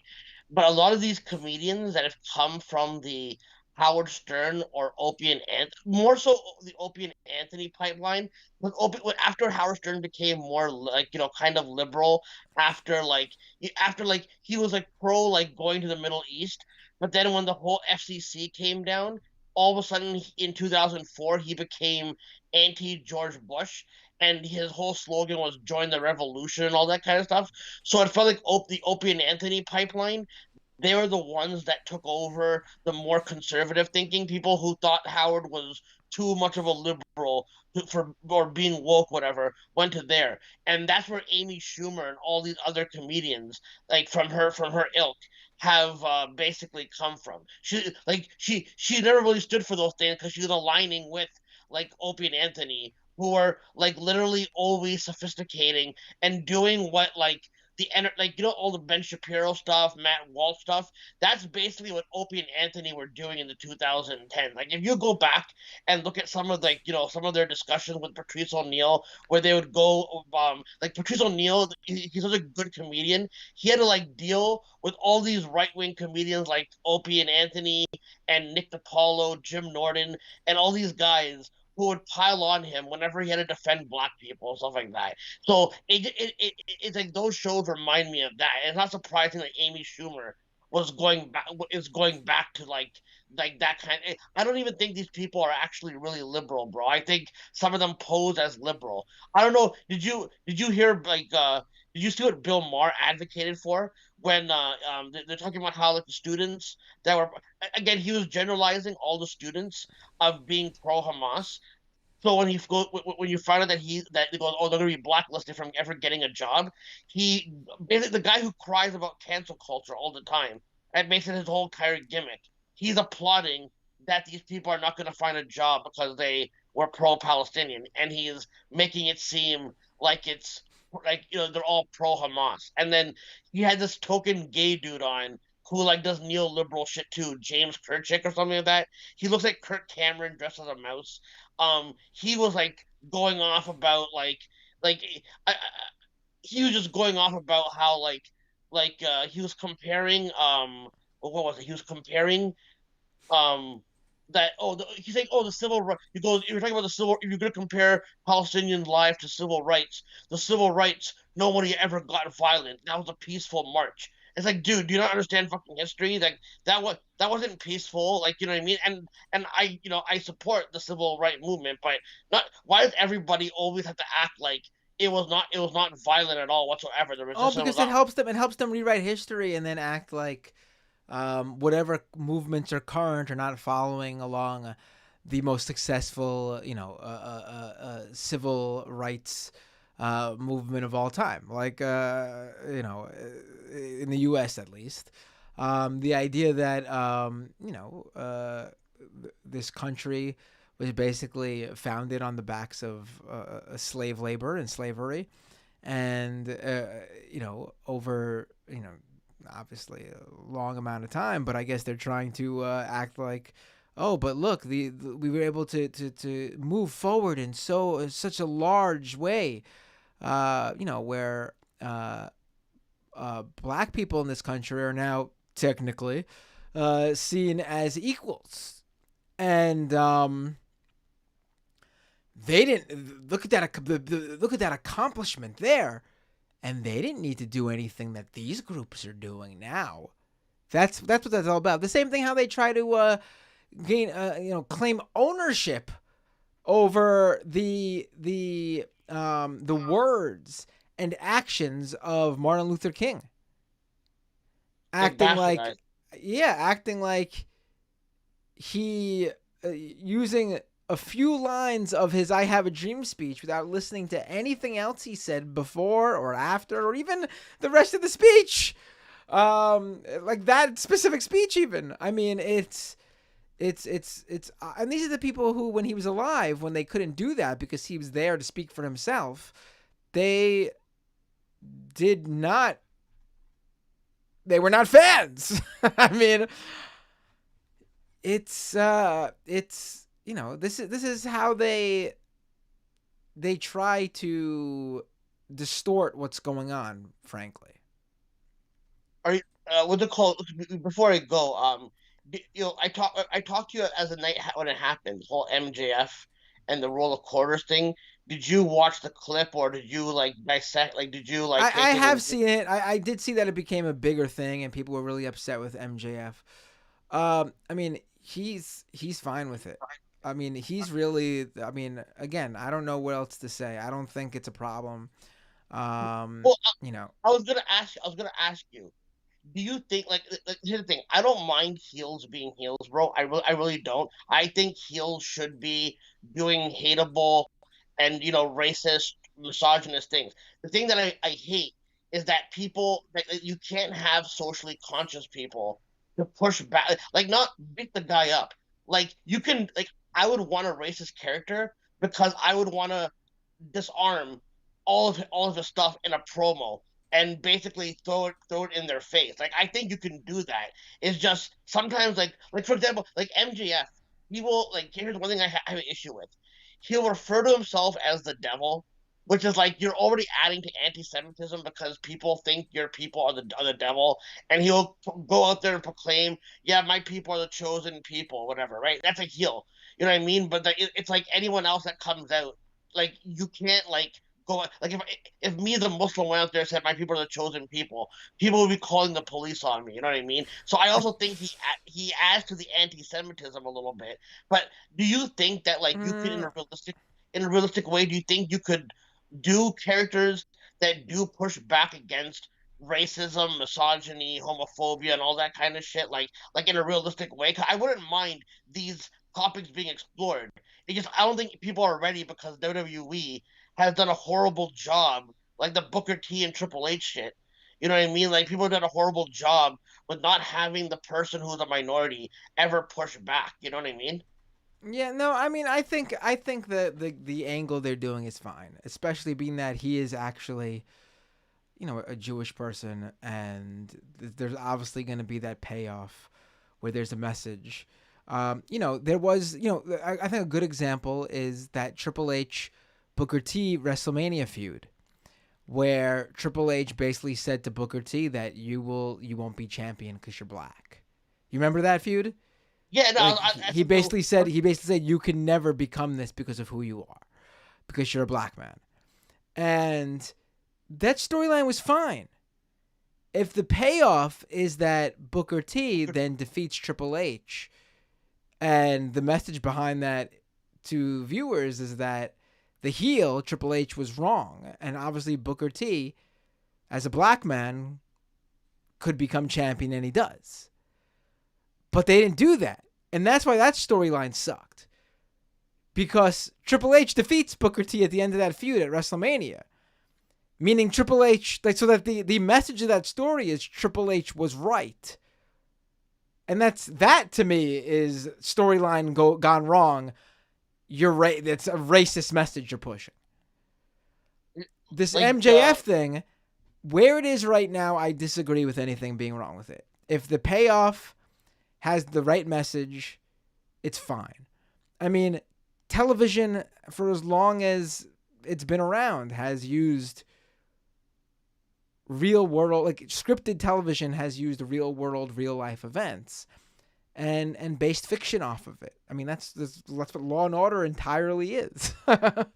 So it's fine, I think. if the message you're getting across is the right one. Um, so I would wait and see on this. I'm pretty sure they're gonna do it right because AEW is a little bit different than WWE in terms of that type of stuff. Yeah, well, the part where I lost hope, like I had hope. Did you ever see the Dan Lambert promo that he was doing? I thought that would be a perfect example of somebody countering him. They always let him kind of get one over on Brandy, get one over on other people that weren't good on the mic, and I'm like, why don't you put him against Hangman? Why don't you put him against Punk? Why don't you put him against like Omega? You know what I mean? Like then you can dissect it. But like I'm in agreement. I do think you can explore these things. I just wish that because whenever there's a woke character, people then get like, dude, like in 2016, all these black wrestlers like the New Day, Rich Swann, well now Mercedes Monet, they all posed for black empowerment because they're all black champions in WWE, and that's fucking cool as hell. And then people started getting some kind of way about, oh, but you couldn't do it if it was white champions, huh? And it's like, dude, holy shit! Like, it just I see how people in the industry have been treated. Like, I don't know if you ever followed that wrestler ACH and how he had a mental breakdown because of some racism in WWE. And he didn't mentally ill the right way. Like I understand he went off on Jay Lethal and he called him the N. I understand. Okay, listen, that's between them, and I understand that. But like him going through a mental breakdown and being amplified for calling out racist shit while like everyone makes an excuse for like Vince McMahon, like that's why I don't have like good hope for like people being socially conscious. Like to an extent, we think we're woken up, but like I don't think the wrestling industry itself is like really prepared for like calling out fundamentalism that lurks in their pipeline. I guess if that makes sense. Right. All right. Well, listen, bro. No, I I didn't see. want. I see. I see what you're saying. I just think people are being a little bit too looking too much into this specific storyline. I think I get you. and it tracks with AEW's character. MJF's character and what they've been doing. I don't think this was even planned to be run adjacent to what's going on in the world right now either. Yeah, I get you. With they did dial back the quarters thing because on the Collision show when Juice Robinson did a promo again, they changed it from quarters now to actually getting a fake diamond ring. Like, and then Juice Robinson's so good, bro. He sells it like it's not even a real diamond ring. It's from TJ Maxx, $24.99. You know what I mean? Like Juice Robinson and Jay White. I don't know how much you've been watching AEW, but this new Bullet Club that's in AEW with Bruce Robinson, Switchblade, and the Gun Club. It's like very, very, very, very old school, good heel type of shit that you would probably enjoy. But bro, I sorry for taking too much of your time, and I'm gonna No, go do never. I'm gonna go do stand. I'll do open mic again, bro. I'll let you know my results, whatever. Since I played out on your show, so Please do, because I think you should thank you continue so doing it if you enjoy it, man. Yeah, for sure. And listen, thanks for being a voice of reason during very fucked up times. You know what I mean? I really appreciate you and Lance and other members of the leftist mafia for at least like not being reactionaries. You know what I mean? So I appreciate you, man. Peace out. Oh, I appreciate you, Hansi, for saying those things. Have a great night. All right, folks. Let's go back to the phones. Let's see who's calling now. Hey, what's your name? Where are you calling from? I have been silenced. Oh, who's this? I have been This is your favorite president. Better than Washington, better than Lincoln. And I have been silenced. I can't say anything. Can you believe this? Well, hello, President Trump. How you doing? I can't even say what I'm saying to you right now. You can't? No. They're gonna send, I don't know, FBI or one of these other 3-letter name things. They're gonna be sending them to me. And I have blanket immunity. Blanket immunity. You may remember that from way back when, but it wasn't so long ago. It wasn't so long ago when I had presidential blanket immunity. Presidential Anything, blanket. anything I do, Well, yeah, that's what happens when you no longer are president. You lose that. excuse me, excuse me, excuse me, excuse me. The things I do when I'm president, it's fine. It's all fine. Everything illegal, legal to the T. I mean, every T dotted and every I crossed, Every everything T done, dot. Say everything that again. done, everything. And they Oh. try and get you if you put the comma in the wrong place, and and it says 70 million instead of 7 million. They try and get you. They're trying. They're coming at. It's a witch hunt like you've never seen before. There's never been a more horrible witch hunt, Matt. And you should know this. You should know this better than anyone. Yeah, I do. You're right. Yeah. I should know. And now they're putting ball gag orders on me. I got to tell you, Mr. President, I've actually not been paying attention to what's going on with you for a little while now. Well, I'm maybe sorry to say, there's been more pressing issues. I know.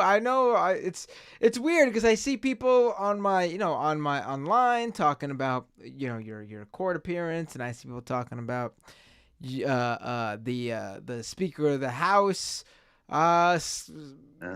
ongoings with Jim Jordan and stuff, and I'm sort of like, I just can't pay attention to that right now. Like, I know maybe it's a failure of my part, but it just seems like, I'm sorry, but it just seems like what's going on with you right now, Mr. President, is just not as important as what's going on elsewhere.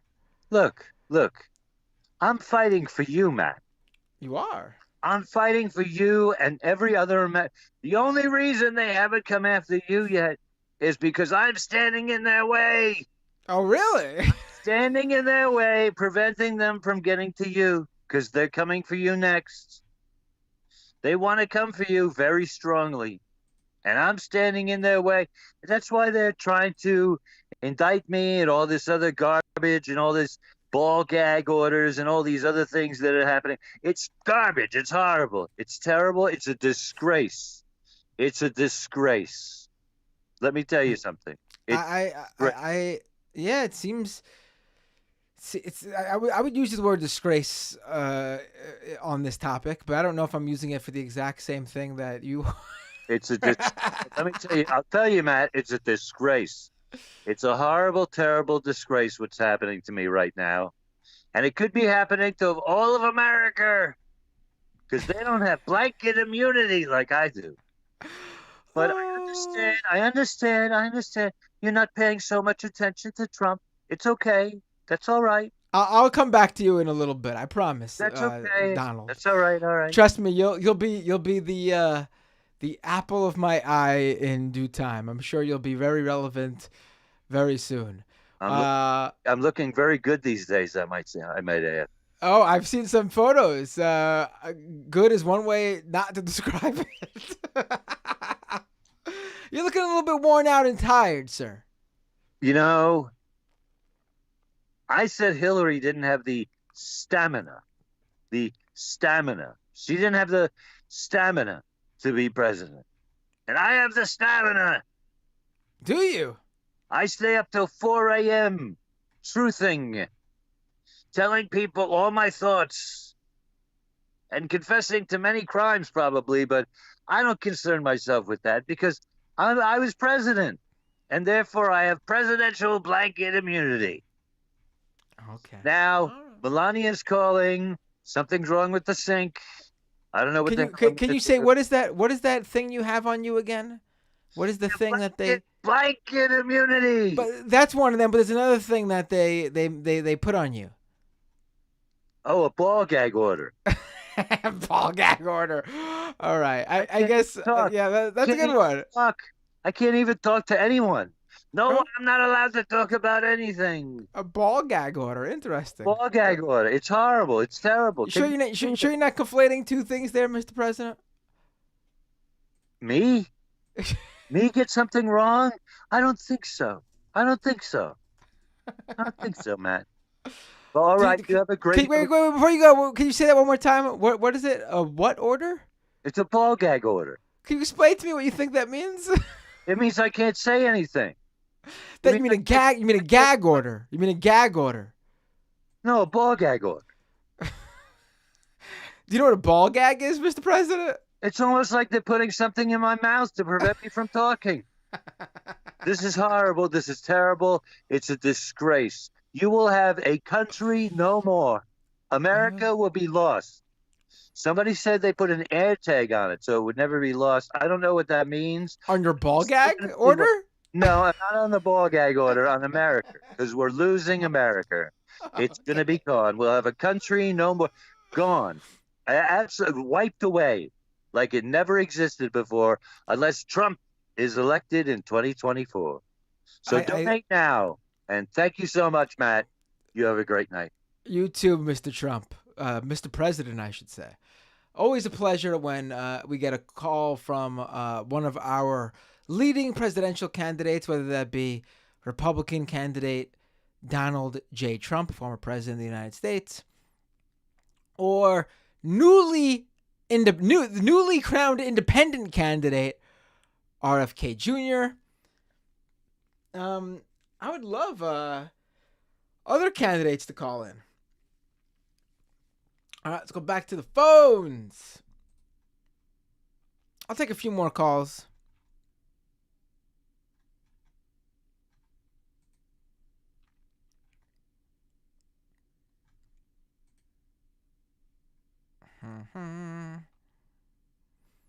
Don't forget to hit that like button if you haven't already. That thumbs up, I should say. All right, let's see. What do we got here? Oh. Every call just... Oh, there we go. A bunch of people calling in now. That always happens. Everyone hangs up, then everyone calls back at the same time. Call back in if I didn't pick your phone up this time. But for the person who is on the line, hey, what's your name? Where you calling from? Hey, what's up? It's Kat. I talked to you once before about Pee Wee Herman. Can I put you up on the feed? Your video? Yeah, sure.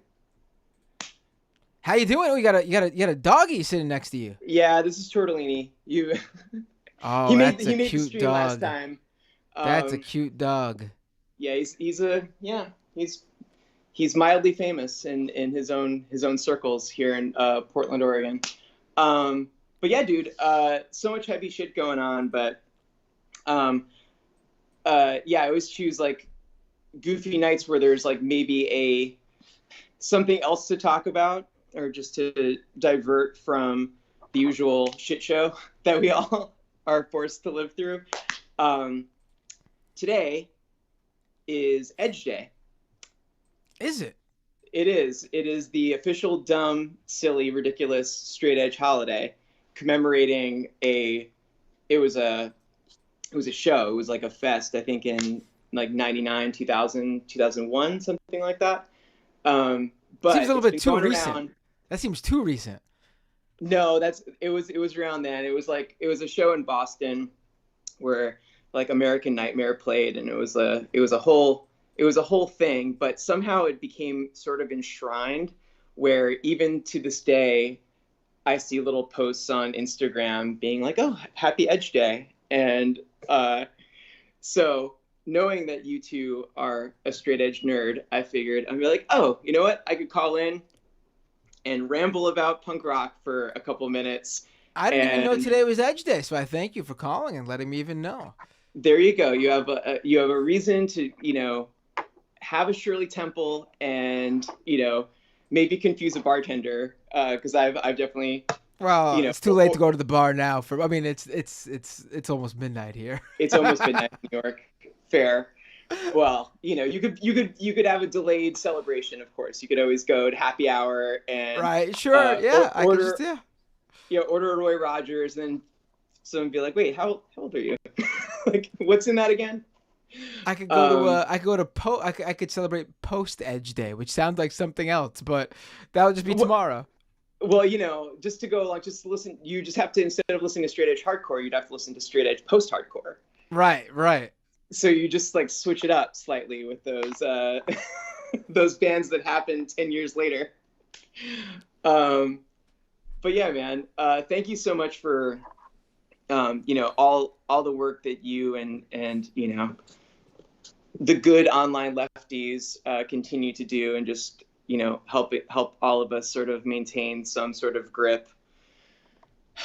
You I know, appreciate it. It's, you know, it's I don't have, I wish I had like you know, more straightforward like information and answers to give people, but it just, it sucks. It sucks. But that's just like, I think the best thing to do is to not, like, you know, obviously like not you know, let other people uh A, get you down, obviously, but also B, uh you know, control the, you know, control how you know, what gets out there in terms of like you know, there's nothing wrong with saying we just don't know, yeah, even if we have a pretty good idea. And I don't think it's wrong to you know, to obviously share that, but you know, with the addendum that, you know, we just don't know for sure. yeah. I mean, I honestly find that it's comforting to see figures in the media, even, you know, alternative YouTube media, you know, such as it is, but just having other voices sort of just reflect that same sort of uncertainty and discomfort that we all live in. I mean, I mean, there's whole segments of the population that want that comfort, and they want that surefire, assured answer, you know, from these, you know, systems of authority or media figures to just be like, oh, this is it. Where really so many of us are just, you know, up to our eyeballs in shitty, complicated, conflicted, strong feelings, and also feelings of like hopelessness or you know, recognizing the limits of our agency to actually make changes, you know, to these circumstances. So I honestly think that, you know, just hearing other people in media kind of struggle through it is helpful. You know, maybe it sort No, of I agree. normalizes Yeah. it for everyone else to just be like, "Yep, I us mean, too." I wish more, like, I played that MSNBC clip earlier, and I really thought that was a really well done like report. And I wish there was more of that in the mainstream. Because, you know, he gave the historical background of what we usually see, what Yeah. the claim is from you know, from within Gaza, Hmm. what the claim is from Israel, and explaining that when this fog of war situation, we just aren't going to know for at least a few days, if not more. Yeah. And, you know, I think when you have lives on the line, in terms of how people will react to this stuff, it's probably very healthy to just wait a few days at the very least. I mean, Yeah. I totally didn't even get to, and I meant to pull it up, but I almost feel like this is a story in and of itself, and not to be just like, you know, each of these stories is its own. So I didn't really want to conflate the two. But there's this story from just outside of Chicago from a few days ago, where uh, the 6-year-old Palestinian boy was murdered right here in the U.S. Yeah. by his By his landlord, landlord. Yeah. 70 Who something apparently year old guy. looked up to him like a grandfather, that they had a friendly relationship with the That family, and makes it that just even like this news right. cycle. Yeah, that was the most heartbreaking details, that this kid like ran up to him to give him a hug and got Right. That murdered. makes it even like so much more sick, honestly. Yeah, That it's awful, and dude, it's giving me so many flashbacks to like post 9/11, when I'm from the East Coast. I was in New York on 9/11, and just like those months, like obviously it's different. We're not like in that complete epicenter of trauma, but just seeing that, you know, the fog of war, and like that push to just like vengeance, you know, just that people are just so ready to go there, and in media, you know, like it's icky. It feels super uncomfortable because, you know, there's part of me to just feel like that wants to believe that, you know, we learned we learned a little something from that. And I know it's naive. I mean, like, I mean, I think it's some people did, but not nearly as many as we thought. for sure. And it's just it's like it wasn't that long ago, you know, like it doesn't feel like that long ago. And for other people, you know, my generation, you know, just it's like are we really just gonna like not recognize any of those parallels, like not see that? And then when there are people who are just maybe like taking that second to be like to question on social media, or like, oh hey, maybe like look around, like maybe like check the scene, maybe we shouldn't rush to support our allies, or just think, just go go go. Yeah, yeah. Brown people but bad. right. It's I mean, we've made it quite clear to the U.S. government's made it quite clear to the Israeli government that without any sort of expectations or guidelines, that we got their back and we'll be sending them money and we'll be taking care of them in terms of on the world stage if there's any sort of blowback from other countries. And then we wonder why these things happen. Yeah. And then we also wonder why we haven't been able to help fix this issue at all. How can there ever be? How can the U.S. ever play a role in peace in the Middle East if our thumb is so clearly on the scale, push it, for one side? Right. We will never be seen as a fair arbiter of what that peace looks like. Yeah. And man, it's rough. It's been a rough week. And like everyone, people in my circles, like my Jewish friends who are, also like, struggling to like hold that space, or like hold space for grief for their own like families, or, their own Jewish communities, while also feeling okay to be loud about, opposing the occupation and standing up for the rights of Palestinian people. And it's, again, like, it's something that should just be so fucking common sense, but it is, flabbergasting sometimes, like how people just like are blind to those connections, and like can have like a blind spot in their politics like that. Yeah, no, absolutely. It's we're in tough times here, and obviously, I to be clear, I don't think it's tough in terms of like what the what's going on in terms of like what clearly is the issue and what clearly needs to be done. It's tough times because none of that's going to happen, which means things will continue in this way. Yeah. Yeah, no. Like I think I made it clear last week that, my eyes are, my vision is 20/20 on this. It's super clear what the issue is, who has the power to do something about it, and what needs to be done. But no one wants to do that. And, there's multiple things that can be done. There's multiple different avenues in which, this will stop, but no one wants to do it. Yeah. No one who has the ability to do it wants to do it.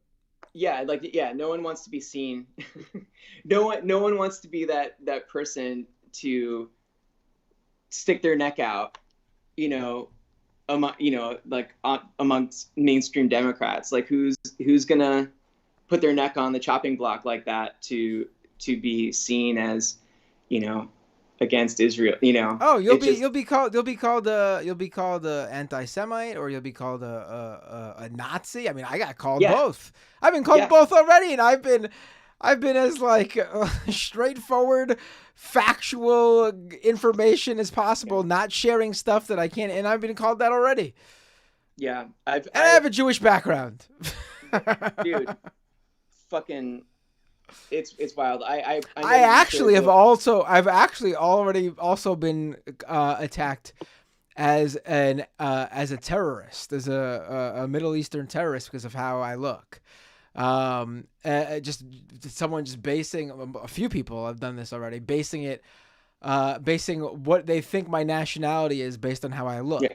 And a lot of people have pointed out over the years that I look, including Middle Eastern people have told me that I look like I'm, Arabic or Middle Eastern.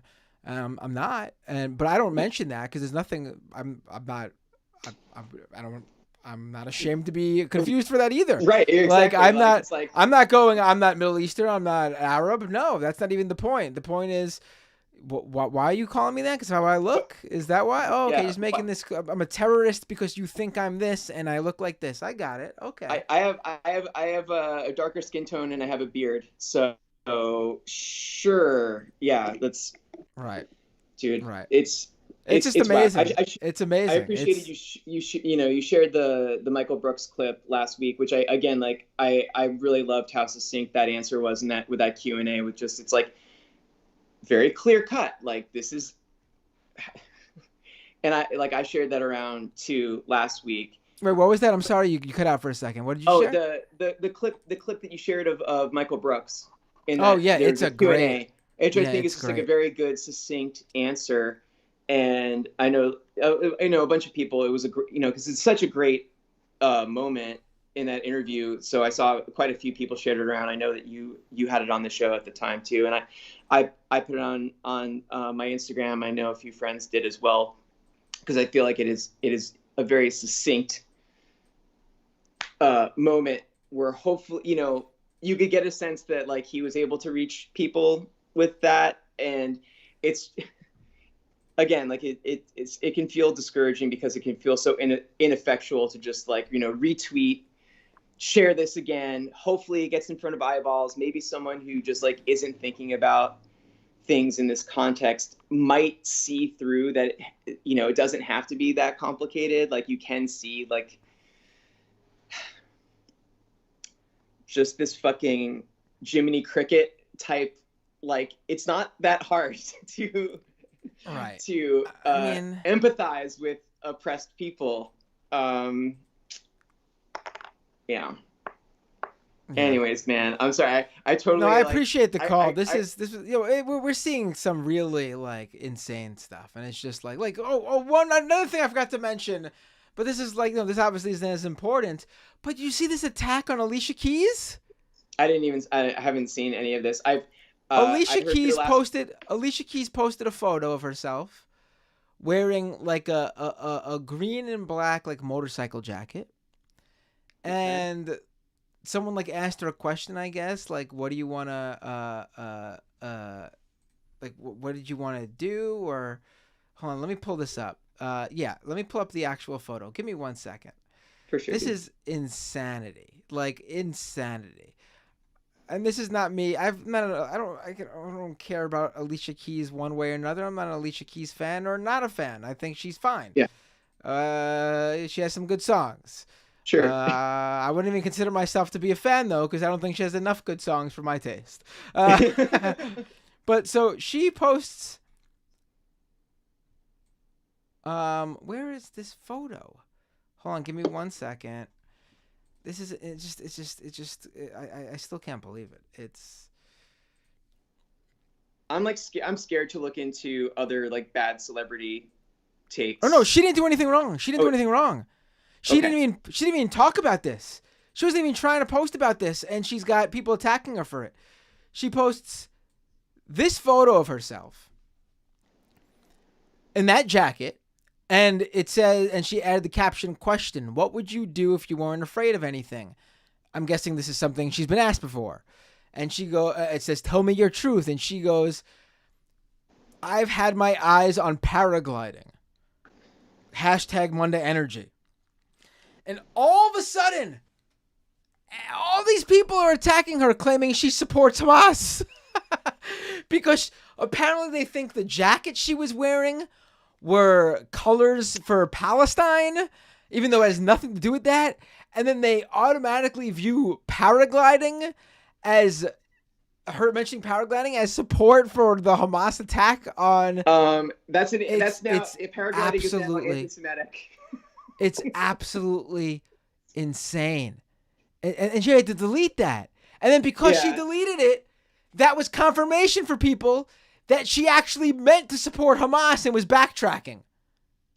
And not just reacting to the internet just being like an insane place to exist. Yeah. Jesus Christ. And then we got I saw apparently one of the I'm not too familiar with them, those the Palestinian, those two Palestinian sisters, they're models, they're pretty famous. Gigi Hadid.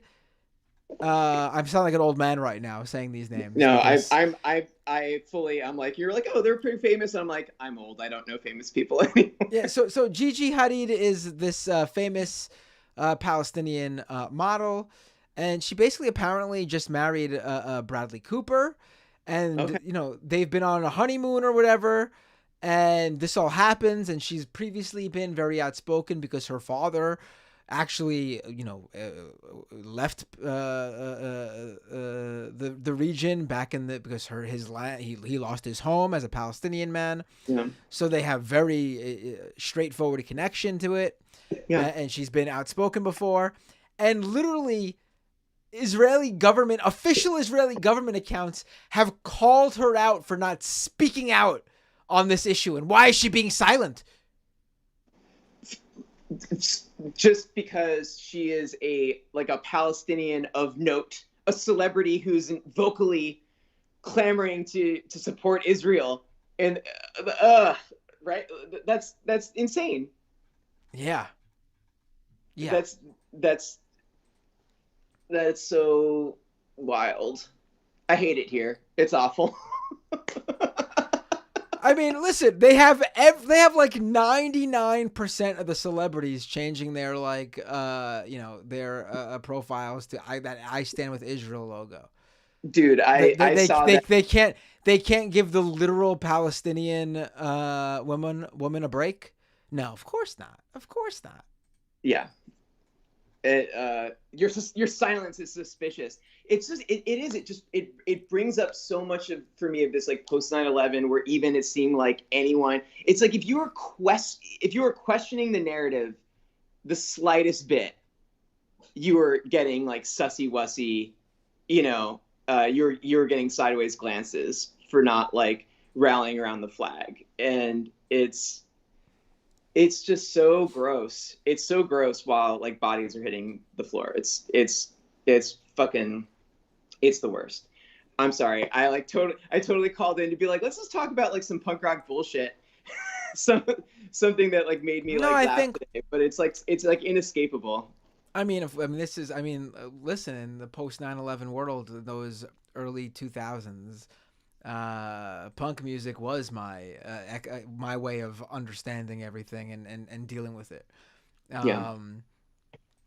This has been it's obviously inescapable to begin with, but you can't be. I don't think we were going to successfully be like, hey, let's avoid politics and current events and talk about punk rock. No, totally. No. It was just I thought it would just be whatever politics, and I always even always keeping the political perspective with punk and straight edge, which sometimes can lean more apolitical for people, but I always associate it with that lifestyle choice informs and is part of my politics.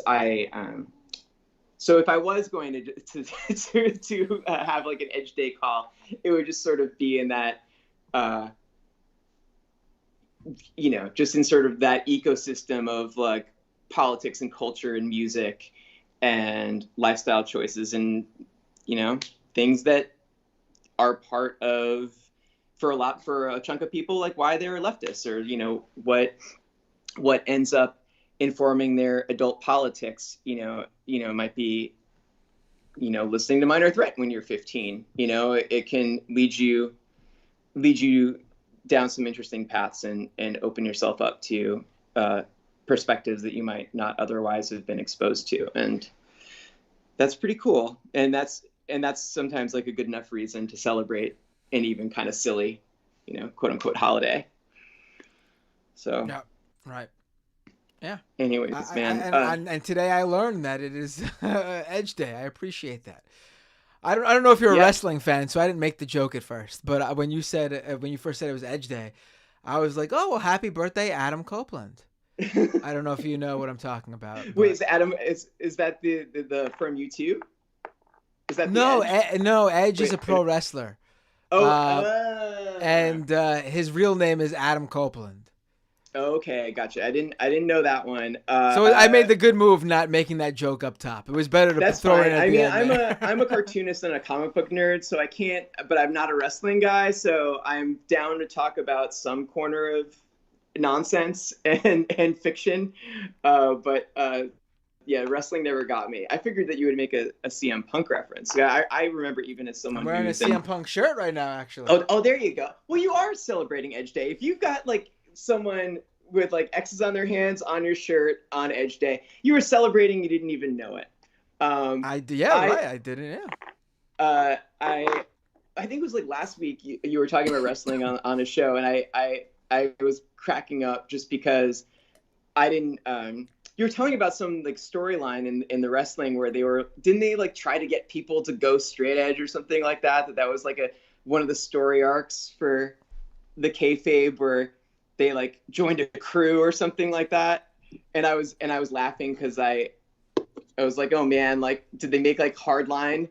Did they make being like a hardliner? No. This was years ago. This was like the mid 2010s. Okay. CM Punk had a stable called a group called the Straight Edge Society, and it was like a cult, and he would have people pledge to be straight edge, and then he would shave their head to show that they were right with they were with the cause. Okay, that's how you know. Yeah, and they would have to pledge being straight edge, right? And the thing is, like, you could tell that like CM Punk was the only one who was actually legit, because like they tried to dress the other people who were in the group as like, sort of like straight edge hardcore like style, mm-hmm. but they just it didn't look right. It wasn't exact. Right. It wasn't legit. They didn't know what they were doing. They weren't for real. Is what you're saying. They're posers. A little bit. It fit the angle though, even if they were posers, because the point was it was a cult. Right. That's hilarious because it just is like regurgitating, especially in the 90s, like when I was a kid, it was like when the different crews would, hardcore crews would, were kind of dominant, and even in the it like broke through on like daytime TV, like the goofy ass talk shows like Ricky Lake and Sally Jesse and all that stuff have like they had a couple of episodes where the topic would be straight edge, and they would get these goofuses from just like the worst kind of like hardline Earth Crisis types who are basically in like straight edge gangs, and it was like really like bad look for the lifestyle, I would say, in the late 90s, and people would like sort of assume if you were straight edge that you were gonna like beat someone up for like smoking a cigarette or like some bullshit like that. I once had someone I had like a straight edge, like I was wearing the uniform. I was wearing cutoff camouflage cargo shorts, which is the style at the time, with a straight edge patch on them. And this dude at a bus stop, this punk dude, smoking a cigarette, and he was like, "You got a problem with me?" And I was like, literally just like listening to my Walkman, like minding my own business. And I'm like, "What? Huh?" And they were like, "Well, I'm smoking a cigarette. You have a problem with that?" And I was just like, "No, dude. Like, I mean, I was like, as long as you're not blowing smoke in my face, you're not bothering me. Like, live your life, man." Um, but yeah, I was like happy when that sort of moved away from, I guess like straight edge as a monoculture has become less and less relevant from, within punk. But it's sort of in a way that I think is neat, is that it feels more integrated with other bands. Like there's fewer bands that I'm into where they are, their names are bracketed in X's, but there's lots of straight edge people who are Oh cool yeah, and rad that involved in the scene. that's not like in anymore. The Yeah, yeah, that's old school now. No one uses that anymore. yeah, The X whatever X as the band name. yeah, absolutely. That was my AOL screen name in X Ketnerd X. It was, Oh, my literal email address is xmatx. but I still have mine. Yeah, so it lives on, but only for old dweebs like us, I guess. But you like legit made me laugh just hearing the recounting that wrestling story arc. So thanks for that. That has lifted my spirits from. I mean, when CM Punk was a heel, he would his catchphrase was "Straight edge means I'm better than you." So, and I've used it myself, sort of tongue in cheek. Well, I also always appreciated that in Scott Pilgrim, where there's the one ex boyfriend is vegan, and it's like vegan basically just means he's better than you, and like you get superpowers. And I was always like, oh, if only it did work this way. Just get Yeah. your vegan powers. Anyways, man, I will let you take No, some no, more great call. calls. I And really enjoyed the conversation. It was I love conversations where it's multiple topics, running the gamut. Got to laugh, got to be upset, got to be angry, and then ended on a good note too. So, great call. Thank you so much. yeah, have a good one, Matt. Take it easy. Take care. Bye. All right, folks. If there's one more call, I'll take it. Otherwise, I think this week I could tell it's also slow. Not. There's like one or two super chats. Um, hey, what's your name? Where are you calling from?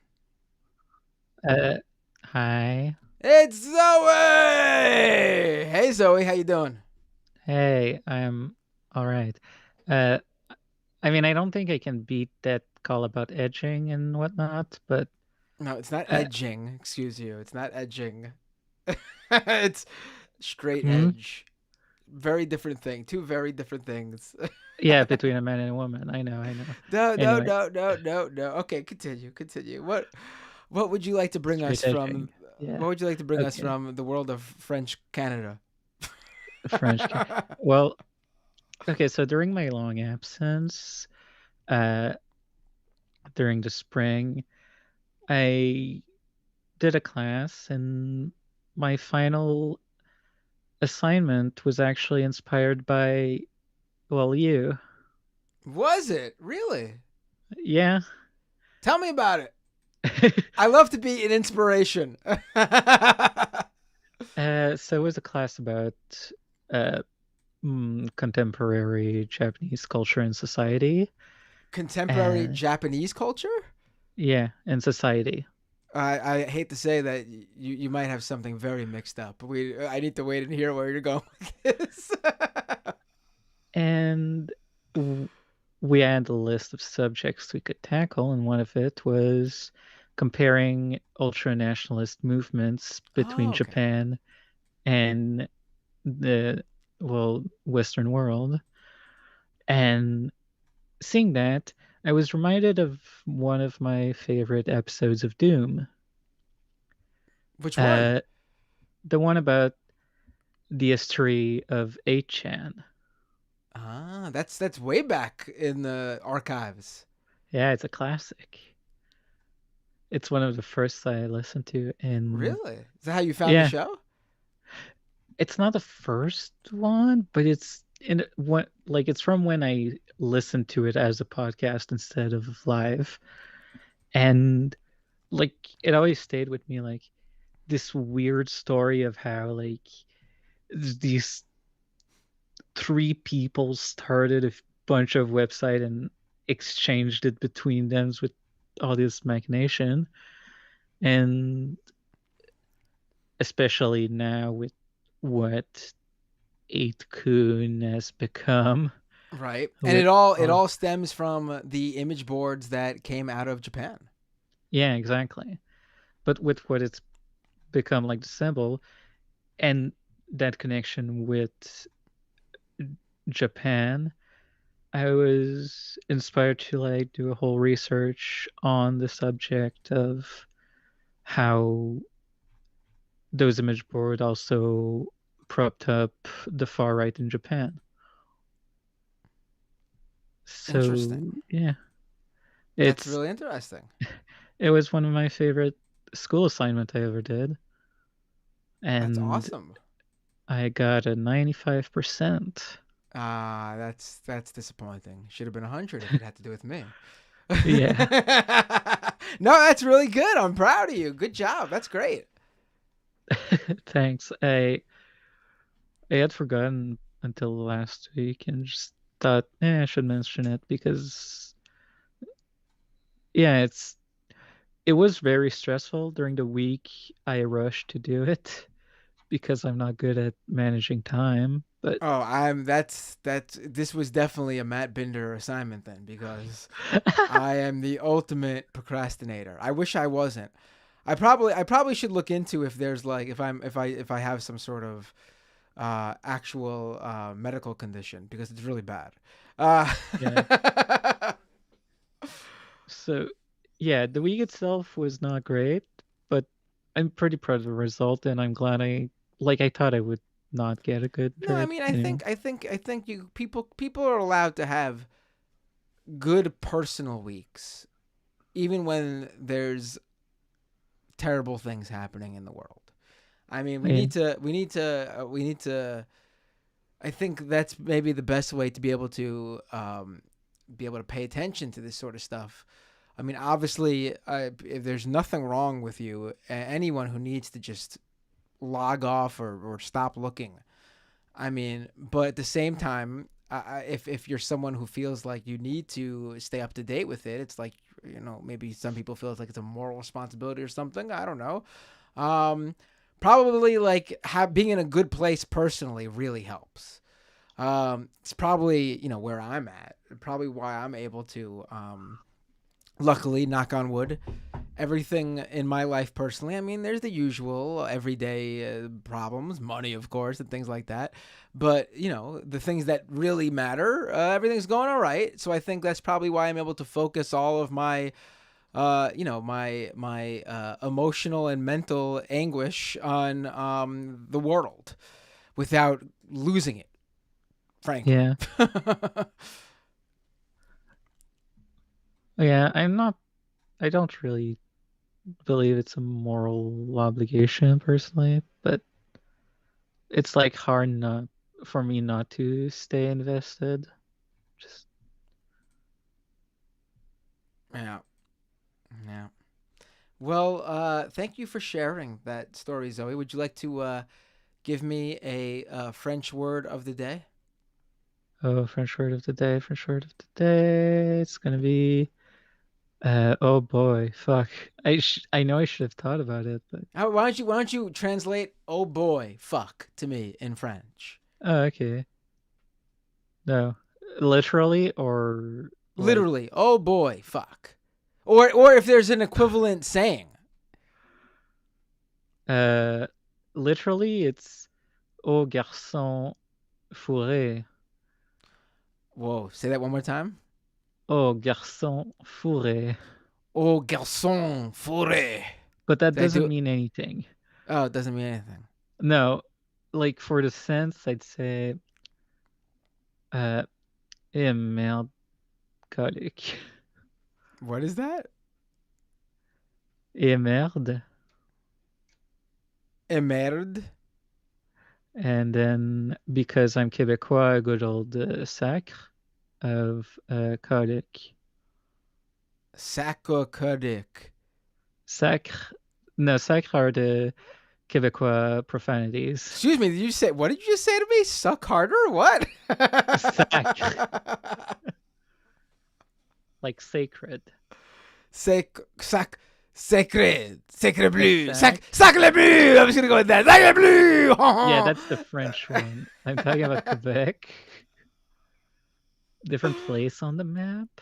Oh, wait, you're specifically teaching me Quebec dialect? I didn't know that. I'm from here. What I can know, say? but I thought you were giving me I didn't realize there was that big of a difference. Oh, yeah. I mean, there is. There really is. Is there a difference between British English and American English? I mean, sure, of course. Yeah, but I mean, yeah, I guess. In the history of French, there was a revolution in France that happened while we were still here. So, like, the French language diverted pretty hard at that point, while we were left kind of behind. The old kings of France, their accent was closer to the Quebec accent than the modern French one. Interesting. So, like, yeah, there is a difference between those, and we use words from the Catholic religion as bad words,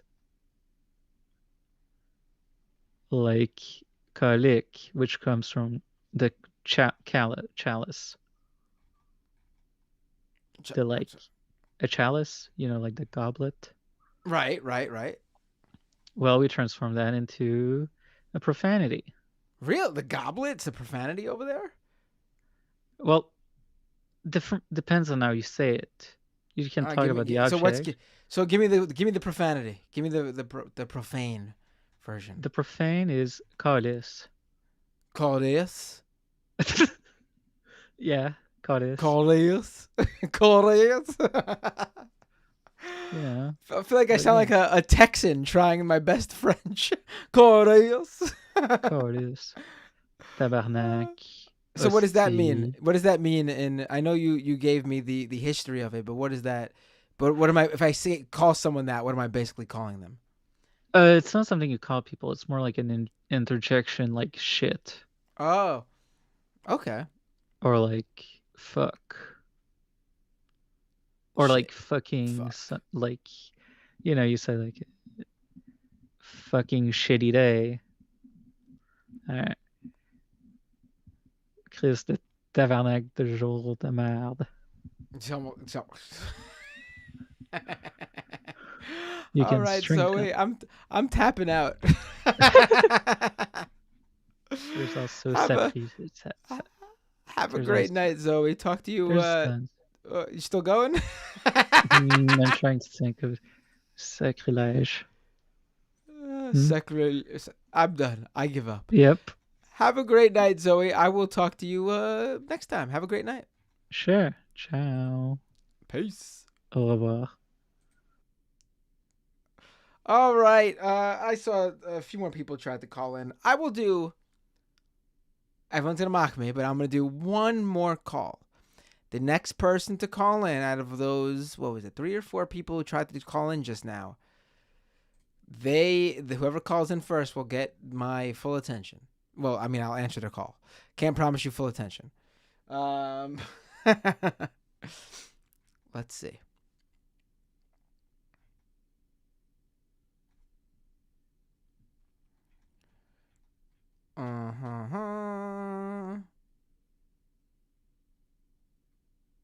Or maybe not. Maybe everyone's gone for the day. Maybe people who were trying to call in are done.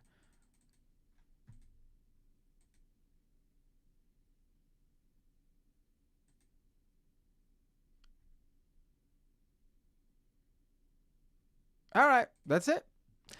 Let me go read super chats.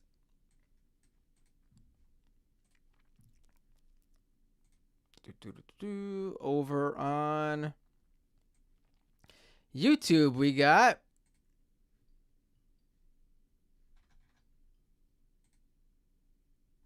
oh, we do got a call. Here we go. Hey, what's your name? Where you calling from?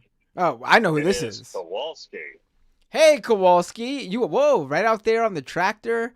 What is that? Was that what is that? I don't even know what that is. Is that I'm guessing wheat? Combining. Cob?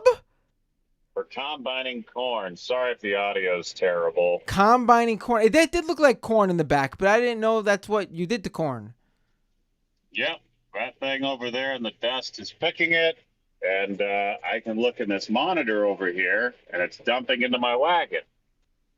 Interesting. It did look like corn when you showed me the video, but I didn't want to say corn because I thought I'd sound stupid because I didn't know that was done to corn that way. Yeah, you pick the whole stalk.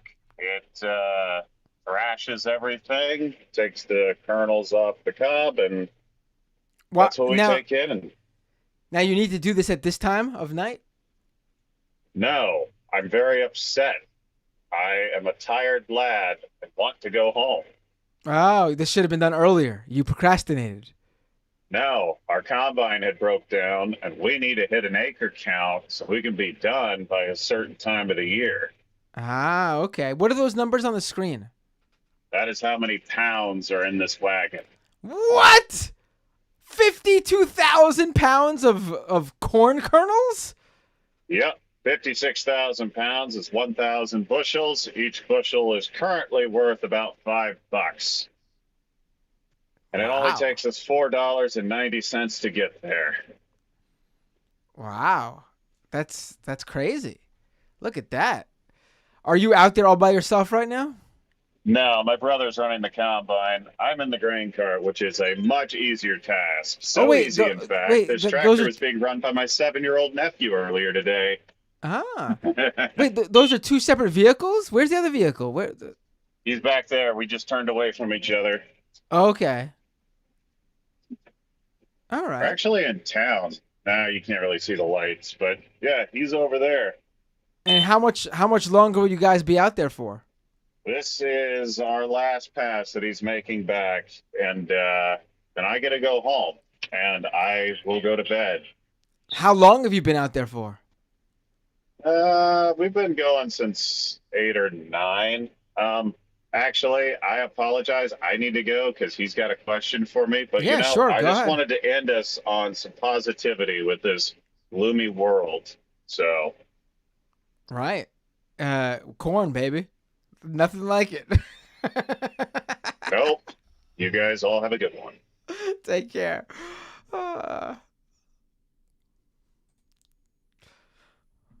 Well, I guess I got a new catchphrase, right? Corn, baby. Nothing like it.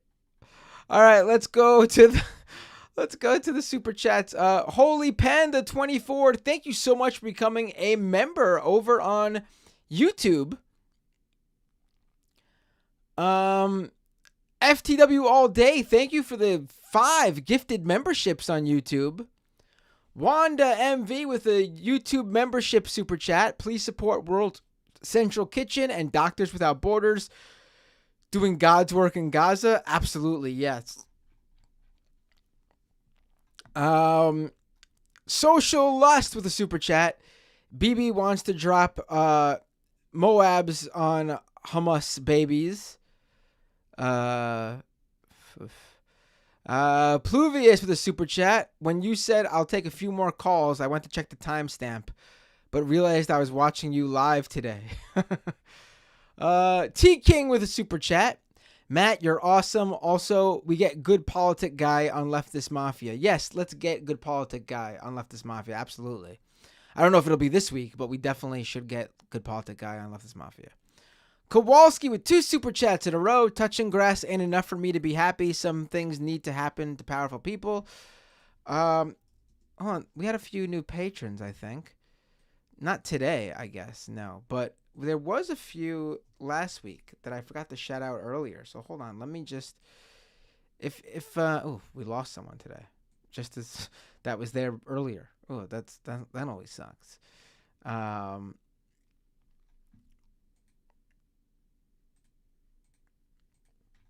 But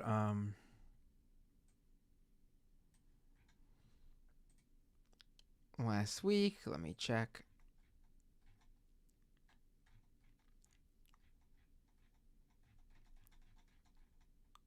Um,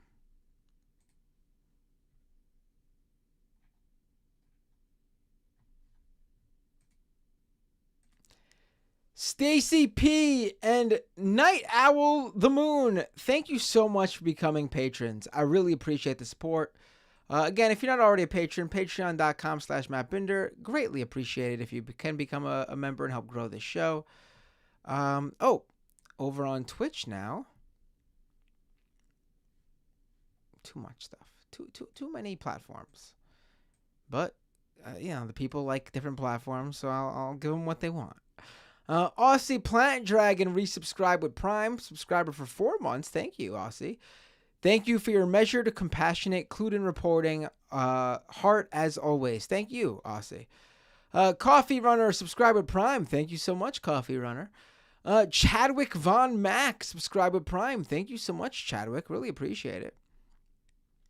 This is not a super chat, but Daredevil says, "Big ask: can we get Kanye and Netanyahu both in the same episode of Leftist Mafia?" Yeah, we'll make it happen. Of course, that's a very doable ask. I just wanted to read that one because I thought it was funny. But yeah, folks. Oh my God, I'm yawning, yeah. That's the show. But obviously, this isn't the last time you'll hear from me this week because obviously I'll be on Majority Report on Thursday, and I will be on Majority Report on Thursday. You might have noticed that I wasn't on last week because Sam was at his conference. I had said I would be on it.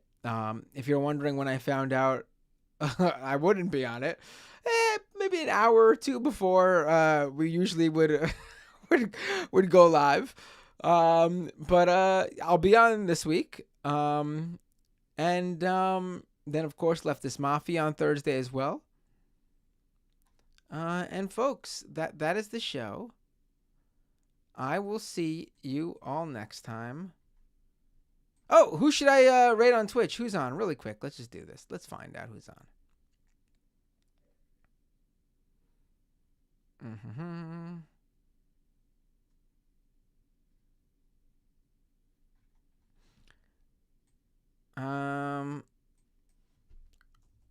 You tell me, who should I rate on Twitch? Who's Carter?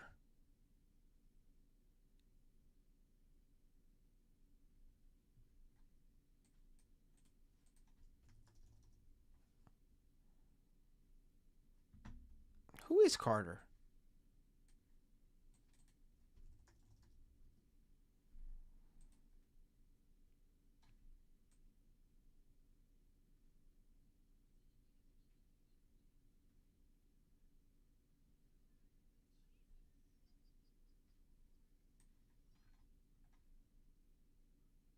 Hassan's not on, folks.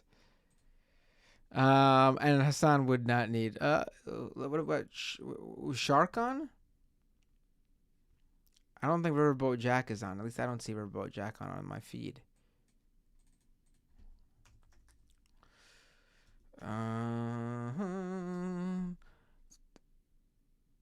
Who's Adrian Vixen? Who's that?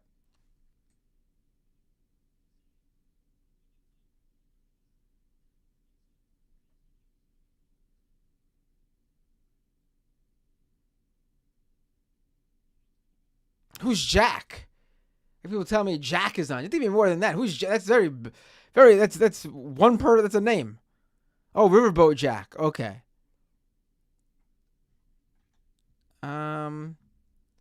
Jeez, I don't know who to raid. Let's see. Oh, we'll raid Shark, I guess. But it's been a while since I raided Shark. I can't find Adrian. Maybe I'm spelling it wrong.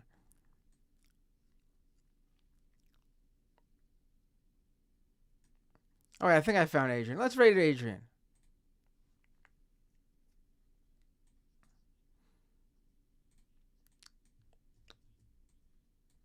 Let's do that.